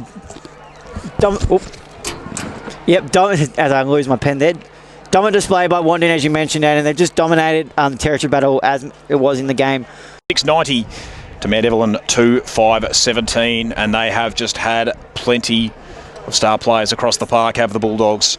So we are about to get second half action underway. Both sides are in a position. Umpires are ready to go, and the siren goes, and we are underway in the third quarter. So once again, Gordon up against Johnson. The ruck. Johnson won the tap, and it worked out for Brazizi, who was taken in the tackle straight away. And the umpire will come in and ball it up. So we will have an early stoppage. Take 2 in the centre. Forward to centre for Mount Evelyn. So up it goes once again. Johnson. It was probably Gordon who got the better of that tap. Beckwith sharked it though. Now Mount Evelyn, they can go inside forward 50. Kiff's gone forward. Can he take the mark? It spills out the back. Beautifully gathered though by John Ladner. Gets the kick away out of the defensive 50. Will it work out for Atkins? No, the bounce goes beyond him. Burkett is there. Beautifully gathered by Molino. Was he taken high? Yes, he was. And Wandin, they can continue to press. Good build up by the Dogs so far. Molino steps off the man of the mark. Wheels around onto the right boot. Gets the kick to about half forward. Here's Joel Garner. He's got it. And he's within range. Such good hands, doesn't he, Aidan? He does. Very good overhead, Joel Garner. Again, a bit like Aaron Muller. He can play sort of above his height because he's only about 6'1", Joel Garner. He looks a bit taller, but he does really well overhead. And Joel Garner will back himself in. A kick of about 45, 50 metres required. Little angle to deal with. He hasn't been the most accurate in front of goal today, though, so not going to get ahead of myself here. But in he comes Joel Garner. This to make it a 79-point difference. In he comes. Looks pretty good off the boot. And he puts it away. Joel Garner with the first goal of the second half. And Wandin continue on their merry way. 79 points the difference. 15-6-96 to Mount Evelyn 2-5-17. And once again, Trent, they are right on song. Yes, they are. They've picked up exactly where they left off in the first half. And they've gone out and start off with a bang straight away, Aidan. 15-6-96. Garner's got his second. It didn't take him long as well. And he has looked a presence up forward. And that time he did convert the opportunity. So back in the middle once again. Just under 2 minutes gone in this first quarter, and Wandin have already hit the scoreboard, so they're not looking like stopping anytime soon. Johnson up against Gordon. Gordon probably got the better of the tap. O'Neill couldn't take it cleanly, but he could on the second occasion. Got the handball away to Burkett, but he's turned it over, has he? Yes, he has. Here is Chase Black, who will kick it to half forward, looking for Paddy Hodge, but Garner might get on, but the bounce beats everyone. Does Burton have scored it over the line? Yes, he does. So Bandry throwing inside forward 50 for Wandin, who once again are looking dangerous. So Gordon will go up in the ruck up against Paddy Hodgett. So Bandry throwing deep inside forward 50 for the Dogs. Up it goes. Gordon with front position. Was he held? No, umpire calls him to go. Ball knocked away. Anyone's ball to be won. Getting the kick away there was Beamish of Mount Evelyn, who goes straight up the middle. No mark can be taken. Here's Sam Hodgett wearing the number 24. Usually the number of Jordan Spencer, but instead it's Sammy Hodgett today. Here is Paddy Brazizi taking in a dumping tackle straight away. And it will be a stoppage at half forward for Wandin. So stoppage at half forward for Wandin here. Early in the third quarter, in the first 3 minutes of the third quarter. Wandin with the first bit of blood in the second half. The goal to Joel Garner. Oh. It's going to be a free kick against Caden Black. Yes, it is. But they'll take the advantage. O'Neill thumps it forward. Can might be taken, no it can't, and they have all the numbers here to Wandin as they'll bring it wide, looking for Jaworski, but it's probably going to be cut off, but no it's not. It's dropped by Chamberlain, and now they can mop it up. Hand off to Brazizi now. Brazizi goes short. Beautiful click to Paddy Hodgett. Hodgett has Chase Black running wide. He also has Jaworski, but opts to go a bit longer to Joel Garner. They can't do anything wrong, Trent. This is clinical. Slide angle Garner. He'll kick this from about 35. The kick from Brazizi straight on Hodgett's chest. The kick from Hodgett straight on Garner's chest. And they're looking to crack. If he kicks this, they'll crack the ton. Yep. It's Joel Garner looking for his third and second of the second half. Comes in.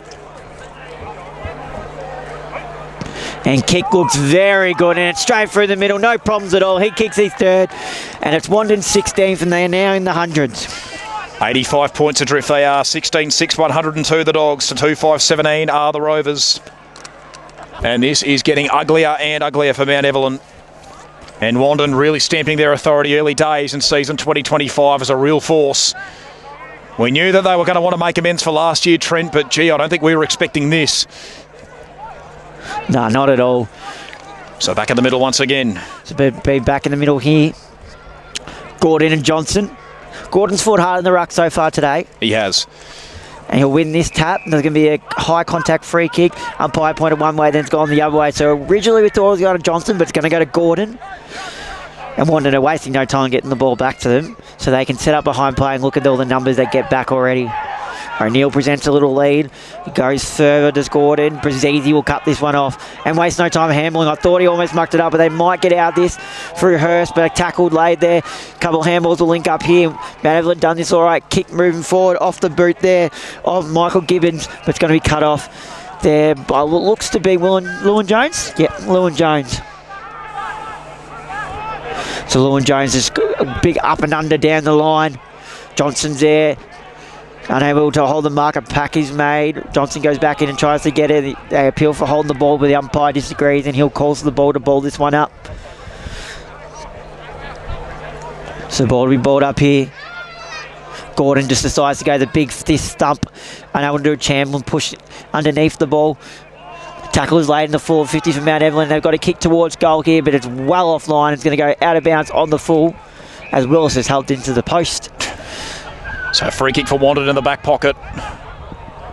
So Mount Evelyn have had the territory just these last couple of minutes, but a couple of shots at goal, well and truly offline. And Daniel Willis, well trained, he's got a really good right boot at him from what we've seen so far today. So definitely the man that Wandin will want to have it in his hands. So Willis assesses the options up the line on the outer side. He's got Jaworski long on the broadcast side and Lewin Jones in a bit of space, but he does decide he goes on the left on this occasion. Interesting decision. Didn't really need to do that. He's turned it over. Don't know why. His right boot's so good. He's turned over on the left. So Jackson Merritt can provide repeat entries here for Mount Evelyn. Chips it into the pocket. Urquhart is there. Everybody will be able to take the mark.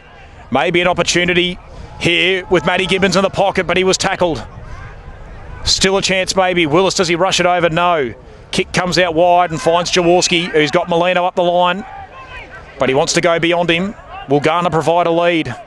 Doesn't have a whole lot to go to yet, does Jordan Jaworski. The big fella Johnson also offers a lead. Jaworski decides to kick across goal, and he's kicked it out of bounds on the full. Interesting decision there by Jordan Jaworski, and this should probably be a shot at goal from Riley McKernan. Unless he can square it up to someone on a better angle, because he is going to be tucked in on the boundary line. Hit the leaves all right. A little bit of sun here now at Mount Evelyn. It was a bit gloomy before, so Riley McKernan. The lights are on too, so because of how dark it was getting, and now the sun's out. Yep, in he comes from the boundary. Kick looks pretty good off the boot. Oh, just offline. Not a bad effort there from Riley McKernan. That was a tough angle to try and nail. Just couldn't quite convert. So back to 84 points of difference, 2-6-18. Mount Evelyn to Wandin, 16-6, 102. So Wandin will bring the ball in. They opt to go straight at the middle, and they've done this well to Hurst. He wastes no time. Gets the ball moving to Chase Black. Chase Black goes long into the direction. Molino is there, unable to hold the mark. Joel Garner's in the direction, so is Mullet. It's going to trickle at the back. Can anyone get under their control? And it's going to be helped over the line. They'll appeal for deliver, but they're not going to get it. Although we say that, and we got a couple late in the season last year. Yeah, that's it. So the ball's going to be thrown back into play here. Wood to go up against Gordon. ball's thrown back into play here. Plenty of directions being yelled out by the midfielders. Gordon just muscles Wood out of the play and grabs and boots it. Here we Paddy go. Brazzi parks himself in the right spot underneath it. Kick towards goals, well offline. It's going to go out of bounds in the full. You don't see that often from Brazzi. He had so much more time than he thought, Trent. He had so much space. He tried to go on the outside of his boot too when he could have wheeled and gone on the inside, but anyway. So they'll look to bring the ball back into play here, Mount Evelyn, and they'll go wide. And they'll do that nicely to Dane Cherry. Cherry has in-apps short if he wants him, but no, he'll go longer to Beamish. And it's going to be punched over the line by Jaworski. So the ball will be thrown back into play just out at the top of the 50 for Wandin. It'll be Johnson and Gordon to go up again. So the ball thrown into play here. Johnson fights his way to the front, then gets the tap down, does well. Chase Black is in there, can't get it under his control exactly. Beamish hits him with a big hip and shoulder, but Chase Black goes back in and fights for the ball and comes out with it, does Black. Gives the handball over to Molino. Goes for Banana, but unable to exactly get it the way he wanted it to go. I reckon we might start to see a few of those flying shots at goal, Trent. They're that far ahead now, Wandin, so it's back to 85 points the difference. Tom Molino has got one in the afternoon. That's his second behind. Gets the margin, as I say, back to 85. So 16,703 a Wandin. It's Mount Evelyn 2-6-18 as we wait for the ball to come back over the fence because it did go a fair way. And we will recommence play in just a couple of moments. So the kick in could have gone to Justin Hale, but decided to go even further. Damon Kiffel parked himself underneath it. Fuchs pushed him under it. That's an interesting decision. Pushed his own teammate. Hines, in fact. Jaworski decided to keep it in play. Here is Gibbons. Kift takes it over the line and it will be thrown back in right in front of our... Oh, here we go. It's a bit willing between Jaworski and Gibbons. Nothing forthcoming in the end. So boundary thrown right in front of our broadcast position here at Mount Evelyn Recreation Reserve. Just forward to centre for Wandin. Up it goes. Johnson from the back wins the tap. It's going to be Shark though. Will it be kept in play? Yes, it will. But that's going to be out of bounds on the full. Straight into the crowd. And Jaworski will be the recipient of the free kick. So Wandin start to get numbers back, so too to Mount Evelyn. It's gone right down, Aiden, too. It has. So this is going to take a couple of moments. Wouldn't want to lose your step. Wait for this ball. So who are the long options down there? Aaron Mullett, Joel Garner. Joel Garner, the deepest four. Charlie Wood's getting down there too. Some three good options there too. There are some very good options, Trent. Paddy Hodgett at about centre half forward. So the ball eventually comes back. Jaworski assesses the options down the line. Loads up on that right boot, high up and under ball. Going to be a tough one to mark. Mullett is there. Oh, Garner's got it. What a grab from Joel Garner. And he wheels around onto the right. Oh, no, he's run into trouble. Can you believe it? Joel Garner centres the ball inside forward 50. No mark will be taken. There's a free kick here. Brazzi's down and he's sore. Oh, Joel Garner, he ran into trouble. He tried to bite off more than he can chew, but this will work out. Paddy Brazzi's already kicked one goal in the afternoon. It was against the player that they've been at it all day. It was against O'Neill. Him and O'Neill. So Paddy Brazzi from directly in front, 45 out. Oh, Garner, gee, that was pretty ambitious, but I guess when you're 85 points ahead, Trent, you can start to try and do a couple of fancy things. So Paddy Brazzi, the Wandin skipper, starts his run up on the cricket pitch. This to make it 91 points the difference. This for his second goal. He's already kicked one captain's goal. Can he kick two? Starts at left. It's working back. No troubles at all for Paddy Brazzi. He kicks his second. Wandin 91 points ahead. 17,709 to Mount Evelyn 2-6-18. And this just gets better and better for the Dogs. They're still going at it a bit in the middle too.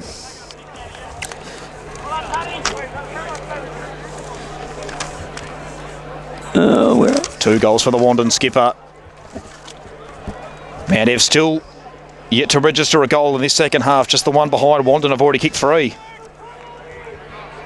So the ball back into the middle of the play here.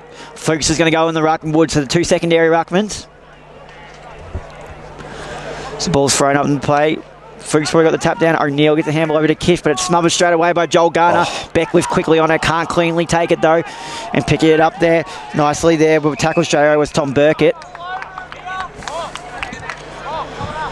So now, have a look around. 91 points the margin. So ball's thrown up. Fuchs gets the tap down. Garner's there. Can't cleanly get it, but he's going to muscle his way out. Wood gets a handball away. Now handball over the top, Van Duren. If he can get this, he's well in range. Van Duren now. High tackle. It's going to be a high tackle, free kick against him. Ooh, then Hurst, is that a 25-metre penalty? No, it's not. Ooh, probably could have been, but anyway. So they'll look to bring it back in here now. G's tucked on the boundary line right in front of us. Can a mark be taken? No, it can't. Todd Garner's there and makes the contest to help it over the line. And it'll be a boundary throw in just right in front of us. Right in front of the, underneath the effects mark. So Wood and Fuchs. So the ball's thrown back in. Tap down. Van Duren's there. Can't cleanly get it though. It's going to be a ball up. So again, they get same ruckman go at it. Fuchs again wins the tap down. O'Neill gets a handball out. He's done that well. It's going to be a free kick going the way of Mount Evelyn to O'Neill. So O'Neill will get it. He wastes no time playing on, but a great smother there by Atkins. But O'Neill is probably has plenty of time to get underneath it. Jaworski comes in quick, and Atkins helps him on his way as well. Can a mark be taken here? No, it's ball from the back. They've done that well. But here they go. Chamberlain puts the boot into the ball, and a kick forward. Oh, done that beautifully well. done. And in taking the mark there is Matthew Gibbons. Yet to trouble the scoreboard today. He had one shot that I think fell short in the first quarter, Matty Gibbons, so good opportunity for him here directly in front, only about 30 out. 14 and a half minutes gone in the third. So Matthew Gibbons will come in now.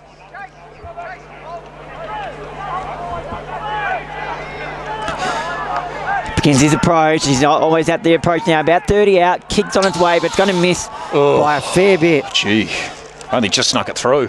Not what he would have liked there.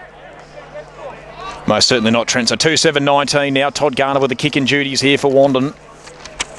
So he's gone back into defence as Todd Garner. They've really just thrown the magnets around all day. So Matty Gibbons offline. He was unable to convert that opportunity as Garner recommences play. Long kick. Jaworski will park himself underneath this. And Garner flew again. He's had a couple of nearly Mark of the Year contenders. Beckwith ran into trouble and he's turned it over straight to Beckwith. Beckwith gets a handball away to Chamberlain. Repeat entries here for Mount Evelyn. Urquhart is... Oh, no, stolen. McKernan kick towards goal. And he's missed. Couple of flies in a couple of seconds there, Aiden. Oh, no. McKernan stole it from Cal Urquhart. Probably should have let the big man go for it, but nearly got the goal there to Riley McKernan, but McKernan, in fact, unable to convert his third behind for the afternoon. So back-to-back behinds for Mount Evelyn. They've kicked 3 behinds this quarter, 2-8-20. They are now trailing by 89. So once again, brought it back into play by Todd Garner. Long kick and a mark be taken. Yes, it can. Caden Black rises and takes a good, strong overhead mark. Assesses the options down the line. And just chips it in short. Beautiful one to Ladner. John Ladner. So a bit more of a slow, methodical build-up on this occasion for Wandin. They're in no hurry. Just over the head of Wood, but it works out in the end to Venix. And Wandin getting numbers back. Harry Van Duren's running to full forward. Jaworski's a long option as well. This is a long kick from Venix. Can someone take a mark? No, it's knocked away, but it's kept in play here by Aaron Mullett, who's dangerous. Swings onto the left boot. Mullett! What a finish that is! 95 points of difference. Aaron Mullett's got it. He's kicked 5. Oh, ever the opportunist. The former North Melbourne and Carlton star. He had his name written all over that one. Don't let him anywhere near that kind of situation. Done it so smoothly as well. As soon as he picked up that ball, Trent, you knew where that ball was going. It was going straight through the middle.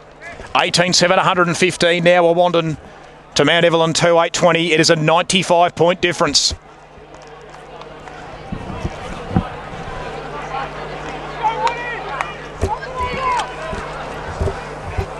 Ball in the middle of the pack now. Fuchs gets that tap down, but Joel Garner's there and he bursts his way through. Gives a handball over to Chase Black. Chase Black quickly has to retreat and goes the handball to Van Duren. Van Duren gets around one, but he just manages to get the handball away. Here comes Atkins. He chases hard. Gives a hip and shot on Van Duren's there as well. And is this going to stay in play? No, just going to go out. This ball's going to be brought back in. And that it is, it's brought back into play there. Danger. But it's danger. Todd Garner gets underneath it though. Kicks it. It looks like it's going straight to O'Neill, but Van Duren provides a good contest, but he's going to give away a free kick. Probably the right decision, yeah. Over the shoulder. So O'Neill now will go short to Kift. Been a bit quieter, Kift. Goes wide. And it's going to be cut off there by Fury. Fury has it at a half-back line for Wandin. So Fury goes long down the line looking for Molino. It's going to be cut off there by Kift again. Says he has a look. He's on the wing right here. Went to go, but then fakes, then goes short and does that well. Gets it over to a teammate in Hurahan. Hurahan now tucked up on the boundary right near his interchange, Mount Evelyn interchange bench and the scoreboard. Just puts it high up and under, puts it inside forward 50. Can it might be taken? No, but Urquhart's out here at the back. Can he get a hold of this? Yes, he's picked it up cleanly, but he's tackled straight away. What a massive, great tackle there, laid there by John Ladner.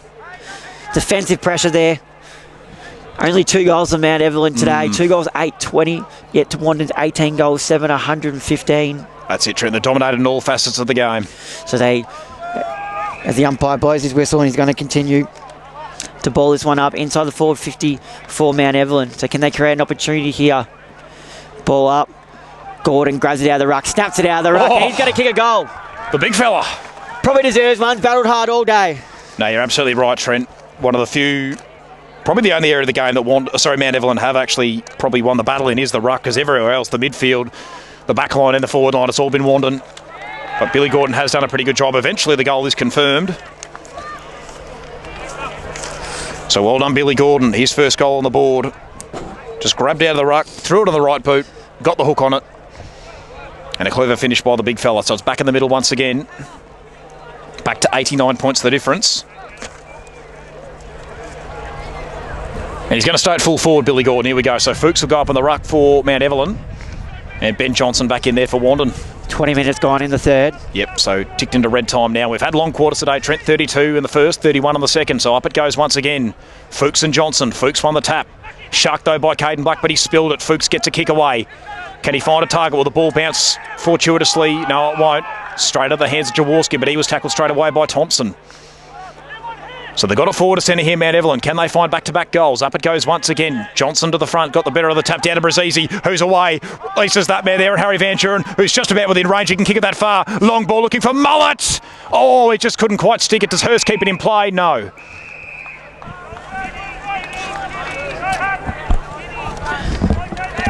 So a stoppage on the outer side of the ground at half forward for Wandin. So Fuchs up in the ruck up against Charlie Wood, who's moved into the forward line. Wood to the front, just falls short of both rucks. Hurst swings onto the left, kick to full forward, should be turned over, and his fellows reads it beautifully and cuts it off. He's got options on the broadcast side, and that's where he's looking.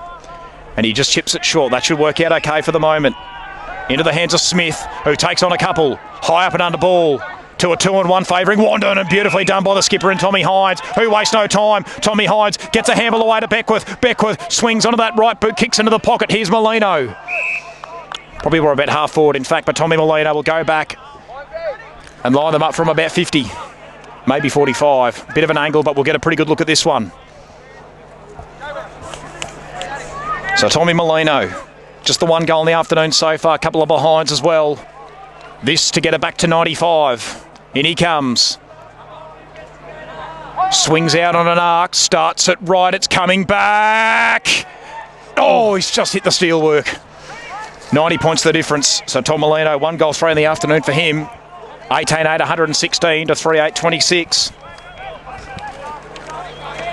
So Mount Ev with the kick in duties. Can they find a couple of options here? Wandin have been able to get plenty of repeat entries throughout the day. So 90 points adrift they are. Tommy Burkett, low trajectory ball, looking for Briley, but it's over his head. But Briley did beautifully at ground level. He's away, is he? Oh no, he took him on and he's gone. So a free kick and a repeat entry coming up for Wandin. So Caden Black, the recipient of the holding the ball free kick, has it on the wing and just goes short to his brother Chase Black.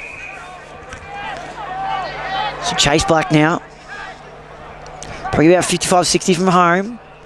Off to go long and puts it long inside forward to the top of the square. Garner! Unable to hold the mark. Gordon's at the back there. He might just help it over the line, and now he does. Good decision. So it's rushed over for a minor score. And Mount Evelyn get out of that one safely, as it's another behind for Wandin. 18 goals, 9, 117 to Mount Evelyn's 3 goals, 8, 26. So it's been a mauling So you go wide to O'Neill. O'Neill now pushes off his mark. Has a look around, not much presenting towards him. So he just goes down the line to where the pack is formed. Couple fly, no one holds the mark. Gordon thumps it down. Is that a sling tackle? No, it's not. It's going to be out of bounds for a boundary throw-in. At the far side of the ground, 23 and a half minutes gone in the third. The ball's ready to be ball back in. Johnson and Gordon ready to go at it. Midfielders get in position. Brazizi's out the back. Can he make himself dangerous? Goes to the front of the pack. Gordon getting the tap. Horahan's in there, tries to get a handball. Here comes Brazizi, bursts his way through, gets a handball out to Van Duren. Can he pick it up? Yes, he can, but can't quite get around that tackle. He's going to be pinned for an incorrect disposal. Mount Evelyn will get the free kick here. Matter of fact, it was out of bounds. As the umpire throws this one back in, Gordon just throws Johnson out of the way, then taps it over his head, but Van Duren gets it to Veteran, unable to hold it cleanly. And here they go, ducking under that and doing well. For Mount Evelyn was Michael Gibbons. Now he gets it moving forward. Well done, Briley under pressure. Briley gets over to Kift. Kift puts it into the forward line. Can this be cut off by Lewin Jones? Yes, he is. Chamberlain's been took down behind play as well. I think it was just an accident. Fury pats him on the back and it's going to come back to Caden Black. Oh, well done, Caden Black. As Forbes tries to get the spoil in, but unable to. Caden Black wastes no time, gets it over to Fury. Fury puts it in the Joel Garner direction and was never in doubt once he got in the one-on-one contest down there. He'll kick this 15 metres directly in front. Trent, sorry, that started all there with Caden Black. He just stood under that ball. He didn't worry about the heat that was coming his way. He stuck the mark, and from there, it just all worked out beautifully. And Joel Garner once again will line up. Garner going for his fourth. I believe would be third for the quarter? Yes, it will be. Third for the quarter, yep. 1 goal, 2 in the first half. Lining up for number 4, Joel Garner, no problems. Puts that straight through, and he's got 4. That is the biggest lead of the game now, Trent. 97 points. As you mentioned, Joel Garner with 4. So 9 goals between the two former AFL stars. Line and multiple goal kickers, obviously. Garner with 4. You got Mullet with 5. Hurst with 2. Brazizi with 2. Yep. So there's all the multiple goal kickers there. That's it. So pretty much all players that have run through the middle at some point. So we are back in the middle once again. So Cody Hurst is in there, Paddy Brazizi and Chase Black.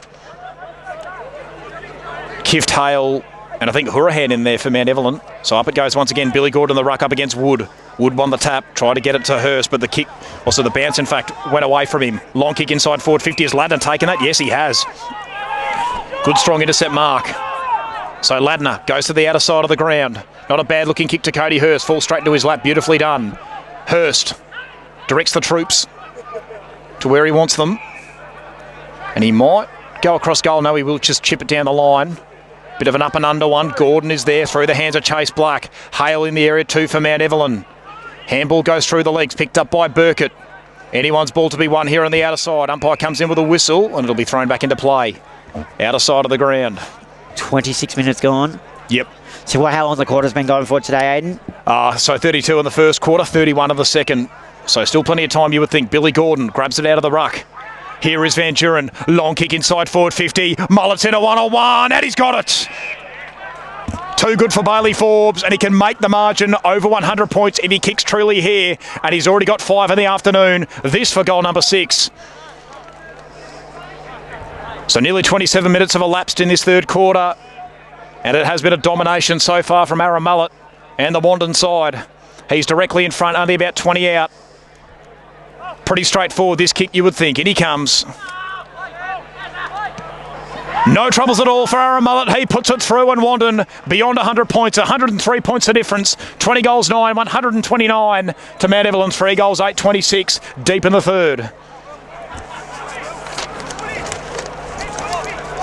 So 6 now for Mullet. Been really good today. Could we see a bag at 10, Trent? Could we?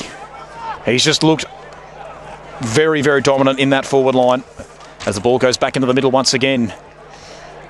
There's 4 goals to kick. There's still a bit of time in this third quarter given, or you'd think there would be, given how long the quarters have gone so far. So they've kicked 7 goals in the first quarter, 7 goals in the second, and they kicked 6 in the third. O'Neill taken in a gang tackle straight away by Hurst and Brazizi. So we will have take 2 in the centre. Just forward a centre for Wandin. Wood went early, grabbed out of the ruck by Gordon, got it away to O'Neill, but he was taken in a dumping tackle straight away by Brazizi, so yet another stoppage in the centre. So umpire throws it aloft once again. Gordon tries to grab it out of the ruck, but he spilled it. Brazzi was tackled straight away. Umpire's found a holding free kick, and it's going to go the way of Wandin.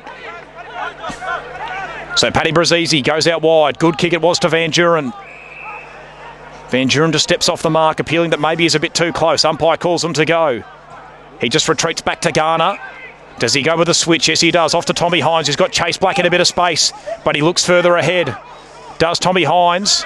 Goes much, much longer. This should work out to Venix, you would think. No, through the hands. Can Molino get it under his control? Tracking it back. Here is Josh Venix. Was he held? Picked up by Molino. Kicks towards goal. And Tommy Molino's got it.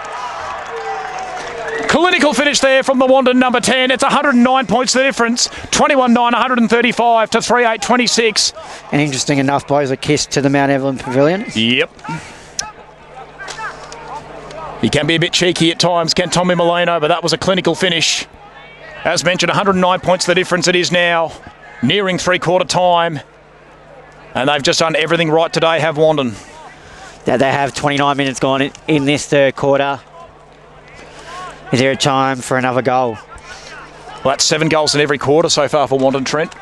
Ball's thrown up. And it's Gordon who looks like he got the tap. Yes, it was Gordon, he got the tap. But Garner moves the ball forward straight away. Mullet! Yep, Mullet's got it. Oh, here we go. Tucked up on the boundary. We know what a beautiful kick he is. So this is definitely not out of his region. So this might indeed answer my own question. I think he may as well back himself in, Trent. Why wouldn't you? So Mullet now comes in. Oh. Kick is on his way. Beautiful off the boo. And it's home. He's got 7. Oh. Never in doubt. What I said, not out of his reach. He's just such a beautiful kick of the footy, Aiden. He is a very pure kick of the football. 7 goals won. 7 goals won. It's 115 points the difference now. They just keep piling on. That's 8 goals in this quarter. 7 in the first quarter, 7 in the second. And I'm starting to run out of real estate on my page here, Trent. We're going to have to go over to a second page here for the Wandin goal kicking. Running out of page of Mount Evelyn, or? No, okay. Anyways, Gordon tapped over the top.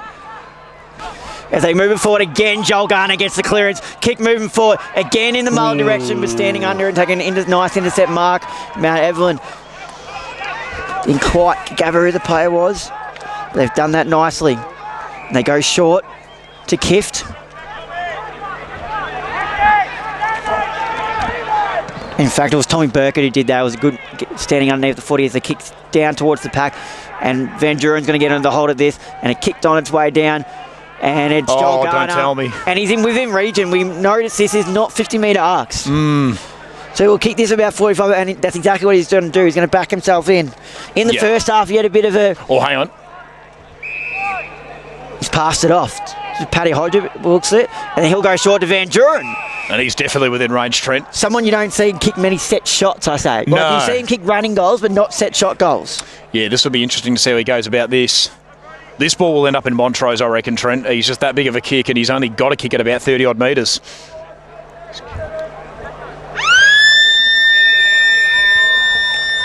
So Van Duren to really put a foot on the throat at three-quarter time. Kicks on its way, and it's not a problem at all.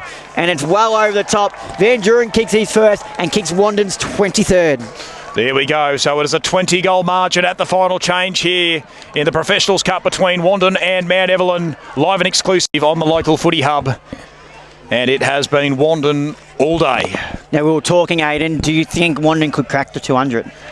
I think they can, Trent. They've kicked 7 goals in the first quarter. They kicked 7 goals in the second, and they kicked 9 in that third quarter. So exactly 8 goals, 5 behinds. That'll be 53 points, would get them to an even 200, which you don't see too often. But they're every chance today, and they've been firing up forward. They've been firing out of the middle. They've been strong defensively. They've done it all around the ground. They've done it all day. So we get the final quarter. Kift gets the centre clearance in a 1-on-1 between Van Duren and Thompson. Beautifully done there at ground level by Smith, who's got O'Neill providing support, but he couldn't quite get the ball to him. Anyone's ball to be won here at ground level. The umpire comes in, and we will have a stoppage at half forward. And Harry Van Duren coming off the ground, Trent, he got a bit of a limp on him. Looks a bit sore. So stoppage. Hourahan puts him inside forward 50. Here's Briley. Oh, no. Oh, dear. Just fell short of Briley, and unfortunately the ball just bounced in the worst possible spot for him and came off the shin and went out of bounds on the fulls. We've got a little trickle of rain at the moment here, Trent. This could be an interesting last quarter for us. And the mixer. And the mixer, exactly right. This could be very interesting indeed. So long ball here from Tommy Hines down the line. Johnson couldn't quite stick the mark. Beautifully done by Cody Hurst to win the grand level ball, but his handball just didn't quite work out. We will have a stoppage now on the broadcast wing. So umpire calls for it. Up it goes. Johnson to the front up against Fuchs. O'Neill couldn't quite gather it. Hurahan got the handball away. This might work out to O'Neill. Gets the kick away, but it's turned over. Beautifully trapped there by Fury. Picks it up. Swings onto the right boot. High up and under ball to a big pack. Garner! Oh, he's got it. Can you believe that? Gets it away to Paddy Hodgett. Not on his right side, though. Neither for Cody Hurst. He switches across to Jaworski, who'll put him inside forward 50. And Mullet's got it, and he's within range. He's kicked 7. This for goal number 8. Can he kick 10? He's got to kick this one first, of course, but if he gets this, he'll be very close. Don't see too many bags of goals of 10. So Aaron Mullet. Did you see a 9? GWS, Jesse Hogan today. Jesse Hogan, yep. Couldn't quite crack the 10. No, he couldn't. He's kicked 9 a couple of times. So Aaron Mullet to make it 127 points. Kick looks okay off the boot, but it's offline. 122 points, so he'll stay on 7. 23-10, 148 to Wandin. To Mount Evelyn, 3-8-26, 122 points the difference. 2 minutes gone into the final quarter. 7-2 though, you take that every day of the week after kicking. 100% Trent. It's the ball. Just kind of gone over the head, so they've had to retreat to go back and get it. Bringing it back in will be Burkett. So Tommy Burkett will just opt to go short to Jackson Fellows. Fellows goes short again to Luke Inaps, and he'll hold the mark. So Inaps retreats and goes back to Burkett. So Burkett now nowhere really to go, so he's going to have to come short to Kift. So Kift just runs it now, has a little bounce, then tucks it under, kicks it over where Lewin Jones, intercept mark, done well there. So Lewin Jones has a play out wide if he wants to switch it, but he doesn't, decides to pop it back down the line. Couple players there. Joel Garner holds it and then plays on, wheels around, puts it inside forward 50. Aaron Mullet's in the region. Paddy Hodgett's in the region. Who can get out the back? Aaron Mullet can, and kick 8. So that's number 8 now. Closing in on 10. 2 to go, and there's only been 3.5 minutes gone to this final quarter. There's plenty of time, and they've been long quarters today. 128 points the difference now, Trent. Beware of this Wandin side. I would not want to be coming up against them if they keep playing like this. We know how quickly they can put on scores because how quickly they move the ball as well. Exactly right.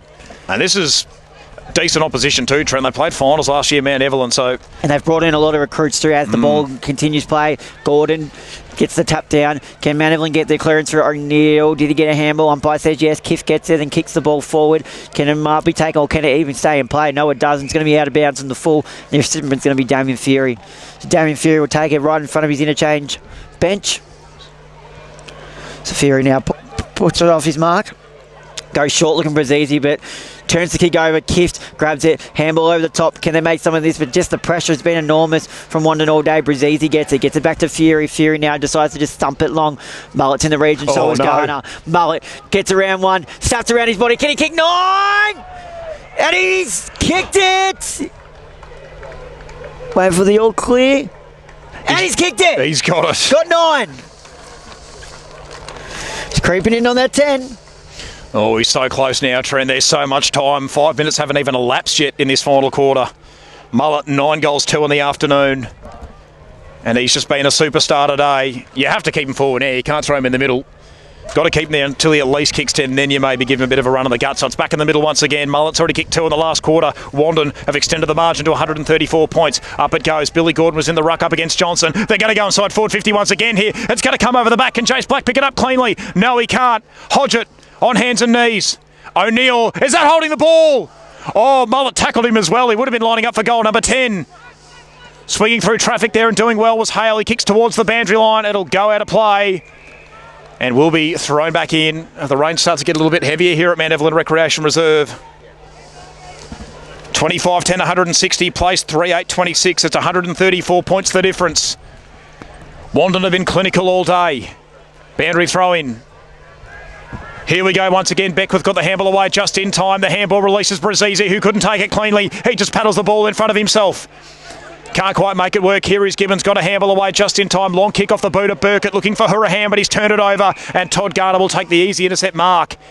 Kicked down the line by Garner. And no mark can be taken there by Wood, thumped away by Inaps.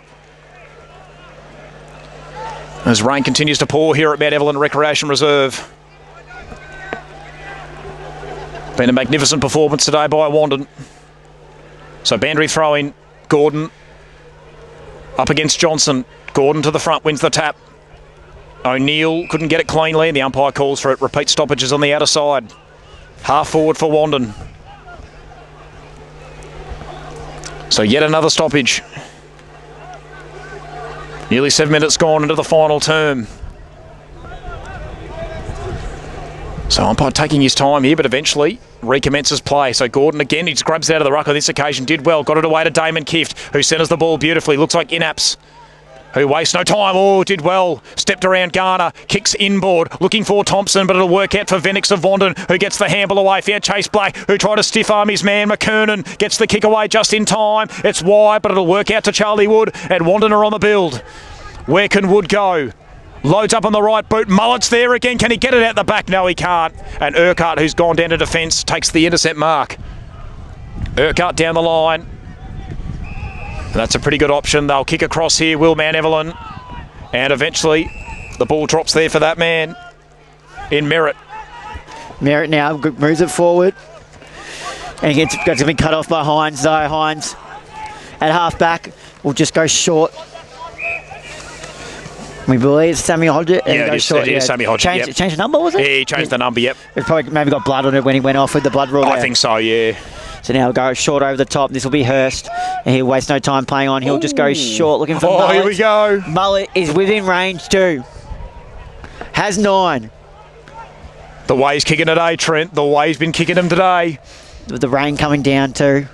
This will be a special kick if he kicks this. Come on, Trent. Got to G you up for this one. Mullet now. Going in for number 10. Wandin have 25. Even that sounds big. But Mullet for 10. It's going to be well across the face. Kennemark be taken on the line though. Joel Garner flies. Unable to hold the mark. And it's tapped over the boundary line for a boundary throw in. Now, well, it's going to be ball back in. Mullet. Hurry up, get down there. Get in the back.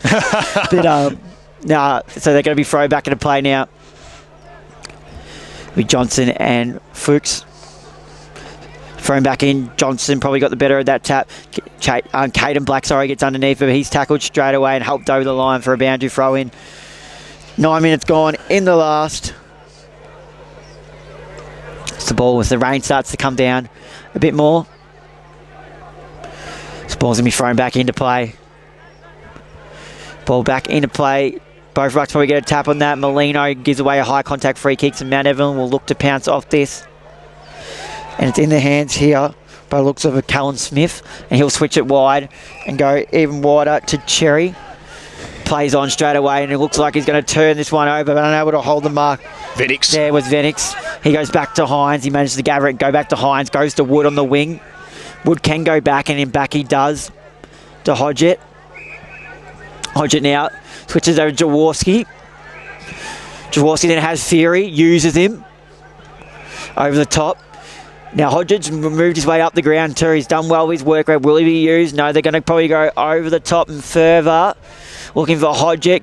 Caden Black's there. Unable to take it cleanly. A handball over there. Joel Garner with the big tackle. The umpire calls for the ball. And look who's parked himself in the square. Mr. the guy looking for number 10. Rightly so too, Trent. So a stoppage at half forward here for Wandin. Aaron Mullet's kick 9 if you're just tuning in. And he's at full forward at the moment. And Wandin are pressing once again.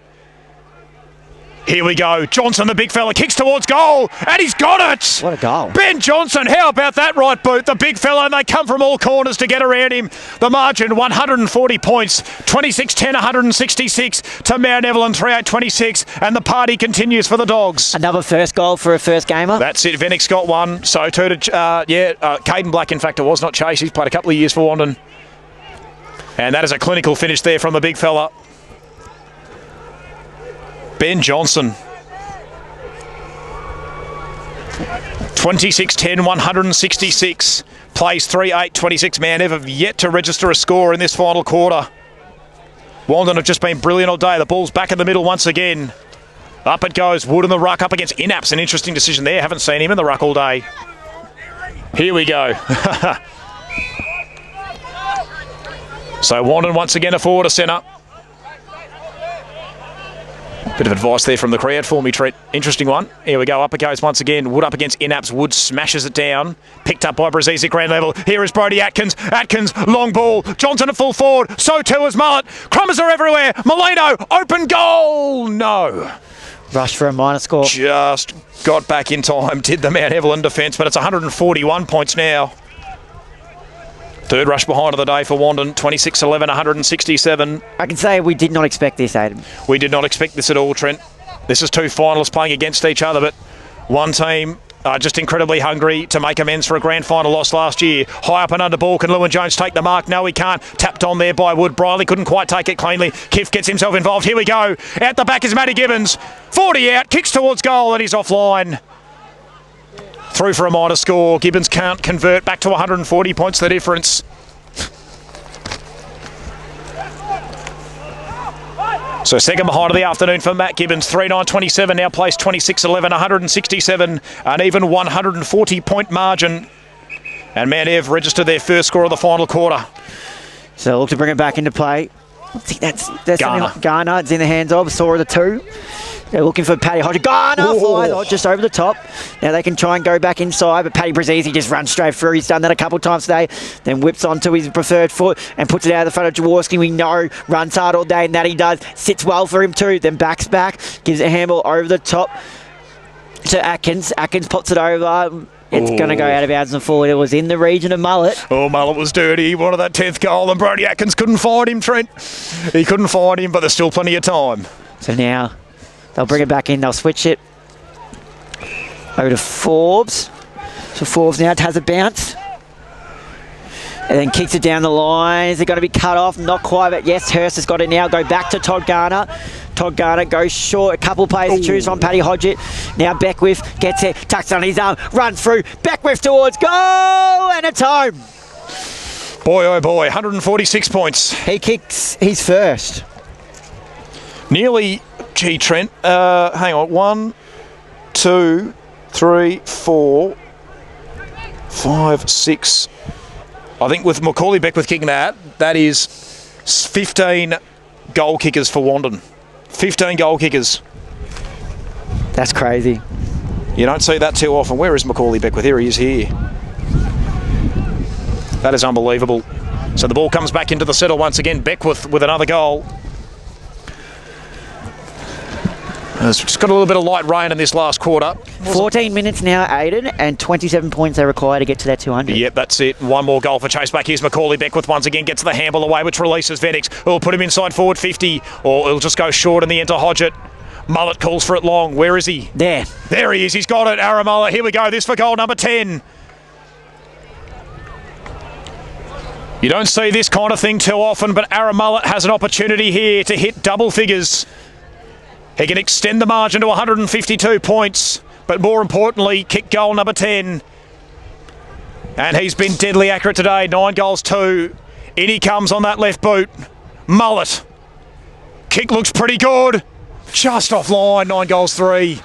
Oh, gee. This 10th goal might be a bit harder to come by than he thinks. So 147 points the difference. 27-12, 174.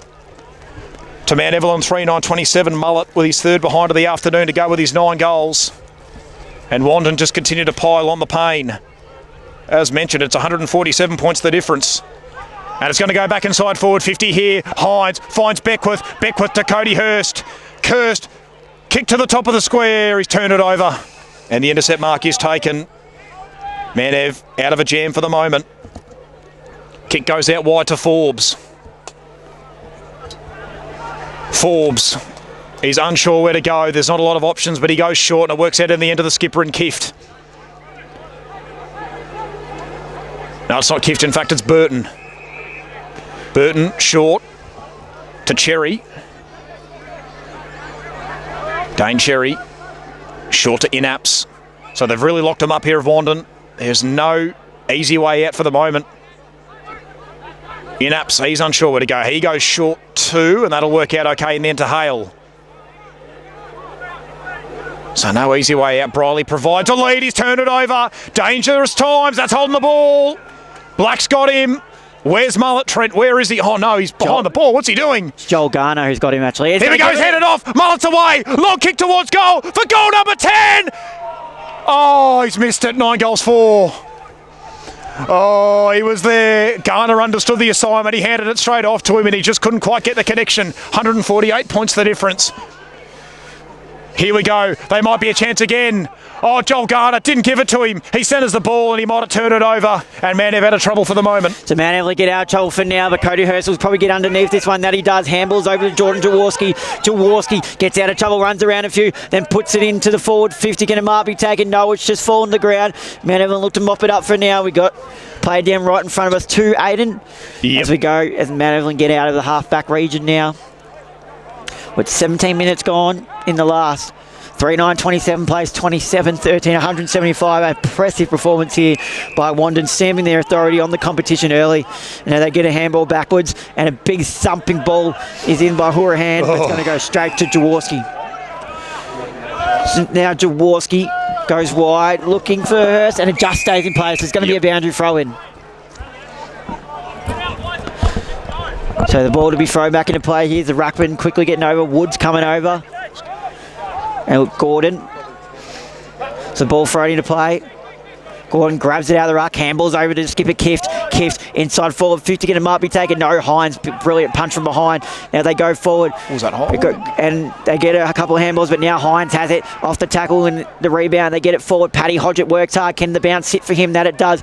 And he handballs back to Atkins. Atkins looks at him. Where is Mullet? Mullet's there in the region. Can he get out the back? No, Forbes does well to intercept the mark. They're double teaming him here, Trent. This is like Brendan Favola in 2008 when Clarkson put about 5 blokes on him. You can't do this. Didn't want him to spoil Buddy's day, as he said, as they go forward now. And a nice mark taken there by Jed Thompson. He goes short, finds the skipper Kift. Now, Kift has a look around, not much to go to. Hourahan points, he'll go short for him and he uses him. So Hourahan now has a look around, has a player short there in Matthew Gibbons, but goes backwards. Coming off the boot there, Jackson Merritt goes wide to Forbes. Forbes goes down the line. They've worked this one out all right. Got to the fat side now. Now they go over the top. Can this sit all right for the player in Dane Cherry? No, it doesn't, but it's going forward still. Can they make something of this? They're in front of the Wandin interchange bench. It's a tackle laid. Ball skittles out. Can it make its way in? Yes. Here they go forward. Tackle is laid. Just Wandin pressure still up a mammoth amount. Now they go forward, but it's over their head, and Lewin Jones intercepts. And Lewin Jones, interesting enough, doesn't want to waste no time. Jaworski! Oh, great spoil. In fact, there by Justin Hale. Worked really hard to get there and showing they're still fighting this Mount Evelyn team, no matter the margin. Yep, well, we've got to try and cut it back at least a little bit, Trent, limit some of the damage. So well done by Justin Hale. So boundary thrown in the forward pocket here for the Rovers. Gordon up against Wood. Up it goes. Gordon to the front, just tries to grab it out of the rock. He was able to kick a goal like that in the third quarter. Was that a hole? No, umpire calls him to go. Huge number surrounded. Umpire circling. Still calls them to go, and eventually the umpire will have it back. So a stoppage inside forward 50 here for the Rovers. Can they find themselves a consolation prize? Limit the damage. Up it goes. Tapped back into the corridor by Gordon. Thumped away, though, by Beckwith to Todd Garner. He gets it away to Chase Black, who's in all sorts of trouble. Taken in the tackle. Was that high contact? No. Once again, umpire calls him to go. Jed Thompson on hands and knees. Gets it away to Burton. Up and under ball. Can Gordon stick the mark here? Hurst flew, but he couldn't take it. Hourahan couldn't take it cleanly, but he goes in again. Long kick towards goal is well and truly offline. It's out of bounds on the full. The free kick to be taken by Lewin Jones, I believe. Jones. Chase Black making himself way off with the trainer as well. Yeah, 20 minutes gone to this final quarter. Mullet still on 9 goals. That's the main story here. Garner unable to take the mark, but they might be able to get numbers out the back here. Little socket towards the boundary line. It'll go out of play. And it will be a boundary thrown right in our broadcast position here. So Charlie Wood will go up on the ruck up against Gordon. Boundary throw in, up it goes. Gordon with front position. Tapped though by Wood. Jaworski gets a kick away to about half forward. Here is Molino. He can't stick the mark. Good bit of defensive work done there by Merritt. Sees it over the boundary line. It will have another boundary throw in. So once again, Gordon and Wood to do battle in the ruck. Mullet still at full forward. Boundary throw in. Up it goes. Can Wandin get it to him? Wood to the front, but he can't win the tap. Hurst takes it cleanly. Here we go. He gets it away to Brazzi, but he's taken in a tackle straight away by Cherry. No poor opportunity, said the umpire. It'll be a ball up at half forward. 21 minutes gone, Aiden. They've got a loose man in defence there too to man Evelyn. Trent Gordon wins the tap. Nearly shucked by Beckwith, but unable to take it cleanly. High up it under ball. Parked under it is Fury, and he takes the mark. Had the handball option there of Enix, but he goes longer with the kick. This might work out to Paddy Hodgett. Beautifully thumped away though by Inaps. Unable to take it cleanly there was Caden Black. Might work out okay. Briley did well. Got the handball away just in time. He did that to Hurahan, who gets it to Burton. Burton chipped it down the line beautifully. And Mount Ever away here. Briley once again for the second time in this passage. Beautiful kick by Briley. And here we go. Gibbons has got a man over the back here if he can find him in Chamberlain. But he might back himself in here, Matty Gibbons. And he will. Yet to kick one today, Gibbons. I think he's kicked a couple of behinds, but yet to trouble the scorers with a goal. 2 behinds for Matty Gibbons. Michael was able to kick a goal from long range, so does Matty, the younger brother, does he have the distance? As he twirls the ball on those right hands of his. Here we go. Gibbons from about 50. It's offline, it won't make the distance. Garner will park himself underneath it, knocked away by Lewin Jones, who does decide to keep it in play and wandered away once again on the counter-attack. Damien Frew decides to take him on, gets a kick away on the left looking for Hodgett, but he's turned it over to Merritt. So Merritt now plays on and they go backwards to Forbes. And they'll go short here to Cherry. He holds on to it. Gordon wants it short. He still could use him if he wants to, but goes shorter to the skipper Kift. Nothing really to go to. He's going to run into a wall there, but manages to just get out of it. Now they can go short up the line to Urquhart. Been pretty quiet today, although he hasn't been in much scoring opportunity for Mount Evelyn today. So Urquhart at half back goes short, and it's held there on the wing underneath the scoreboard. O'Neill's calling for it in the middle, and they'll use him. He has it at half back now. Now they'll go even wider. I think the kick meant for forwards, but it's going to sit okay for Casey Burton. And they'll go over the top here. They've worked their way over to the fat side into the hands of Jed Thompson. He'll go short. It's going to stay in play. It's going to be punched over the line by Tom Hines. It'll be a boundary throw in inside the forward 50 for Mount Evelyn. 23 and a half minutes gone in the last. So all quarters have gone over 30.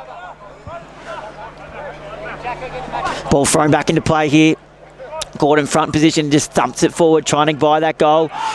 Gardner runs over, Ladner runs over it, snap towards goal.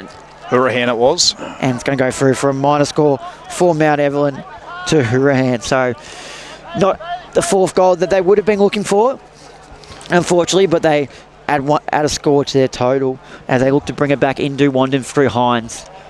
So Hines will bring it back in. He has Jaworski wide if he wants it, calling for it, but he opts to go for the other side of the ground and goes to Joel Gardner. What a beautiful kick it is to Gardner too. And then he'll use Beckwith, but unable to take it cleanly. So now Mount Evelyn go back inside 450. The kick didn't sit properly for him, but now it does. Turning around and putting it on his boot there. Thompson towards goal, and I don't think it's going to register a score. Does it stay in play? Yes, it's going to just be a boundary throw by the looks of it. Yep. So inside the 450 for Mount Evelyn. No, they changed it. I'm pretty sure they did originally call it a throw-in, but the goal umpires overruled it to an out in the full. So Jones, long kick out of the defensive 50, high up and under ball. Can someone take a mark here? No, it spills to ground level. Hodgett. Aaron Mullet still needs one more goal. Gets the handball away to Fury, who just couldn't quite hit the target of Cody Hurst. He gets the handball away. Can Mandev at least get a consolation prize here? Limit some of the damage. Umpire comes in. It'll be a stoppage on the outer side of the ground. So Mullet's pretty much got the forward 50 to himself. He's only got one opponent on him now. Wandin have got to be quick. Get it in deep to him. He's dominated the one-on-ones all day. Up it goes once again. Gordon wins the tap. Hurahan. Long kick inside forward 50 for Mount Ev. Lewin Jones will park himself underneath it, and they've got to transition it quickly here. It's not about the lead. It's about Mullet kicking 10 goals. Here is Jaworski, who's got a good right boot on him. Mount Ev have covered the ground pretty well, though. Jordan Jaworski looks to switch it up. And he goes back to Lewin Jones. Jones didn't want it at all, did he? No, he didn't. Caden Black calls for it, but he goes through the corridor to Hodgett, who might be able to make this one work. Through comes Molino. Can he take it cleanly? No. Neither Wandin player communicated with each other. Molino goes back for seconds. Can he get a clean ball here? No, he can't. This will be a stoppage, you would think. Yep. 26 minutes gone now. Aaron Mullet must be thinking, Trent, where was this defensive coverage all day from Mount Evelyn? They've let him through most of the time, and now all of a sudden he's on 9 goals. And all of a sudden, Wandin couldn't get a quick breakaway. So up it goes once again. Gordon on the tap. And it'll be another stoppage. So the good thing is for Aaron Mullet, all quarters have been 31 minutes plus. So they ideally, or you'd think there should be time. Probably not going to have enough time to crack the 200, Wandin. But maybe time for Mullet. Fury, can he take the defensive mark? Yes, he can. Good grab too. He's done that really well, Damien Fury. He's been pretty good today as well. Goes long to Garner. Can he stick the mark here, Joel Garner? Yes, he can. Really good hands. So good overhead. So Joel Garner, Brazisi presents forward, but he won't go for him, or will he? Yes, he will. Eventually does get the ball to Paddy Brazisi, who takes the mark. Brazisi, about a kick and a half away from home. Mullet provides a lead, but he decides to go backwards to Garner. Joel Garner kicks into the corridor to Ladner. Ladner, they're just chipping it around now. What are they doing? He still needs one more goal. Does Aaron Mullet? Fury. 25. Oh, it's 25 metres. Is it? No. He wanted to call it, I reckon. He did. Fury, low trajectory ball. He's turned it over. And Hurahan takes the intercept mark. And time's starting to run out for Aaron Mullet. So Hurahan. Where will he go? He just chips it back for the moment. Another short kick works out to Burton. Burton. Kicks across to the back pocket to Urquhart. It looks like he's all the way down there. Interesting to see him in defence. Briley gets up the ground.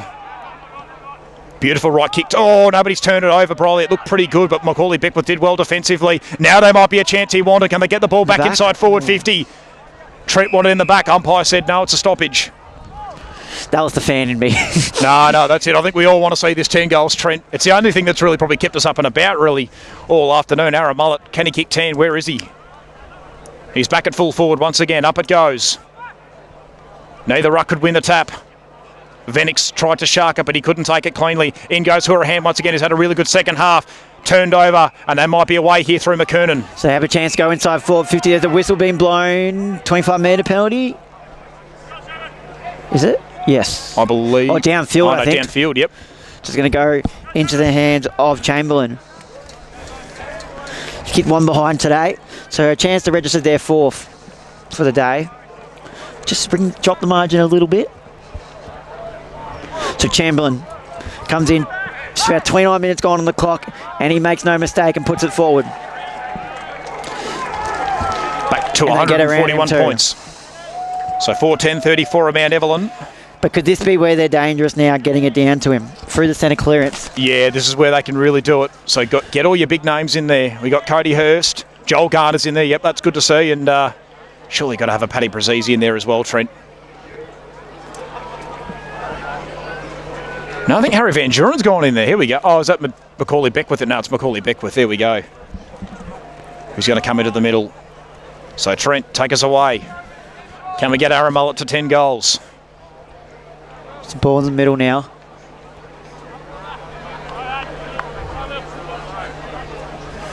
Ball's thrown up in the middle now. Wood gets the tap down. Here they go. No one can take it cleanly, and they get it moving. Do Mount Evelyn forward, but it's going to be cut off. Now they go short to Jaworski. Nearly 30 minutes gone. Told to play on. Goes over the top to Beckwith.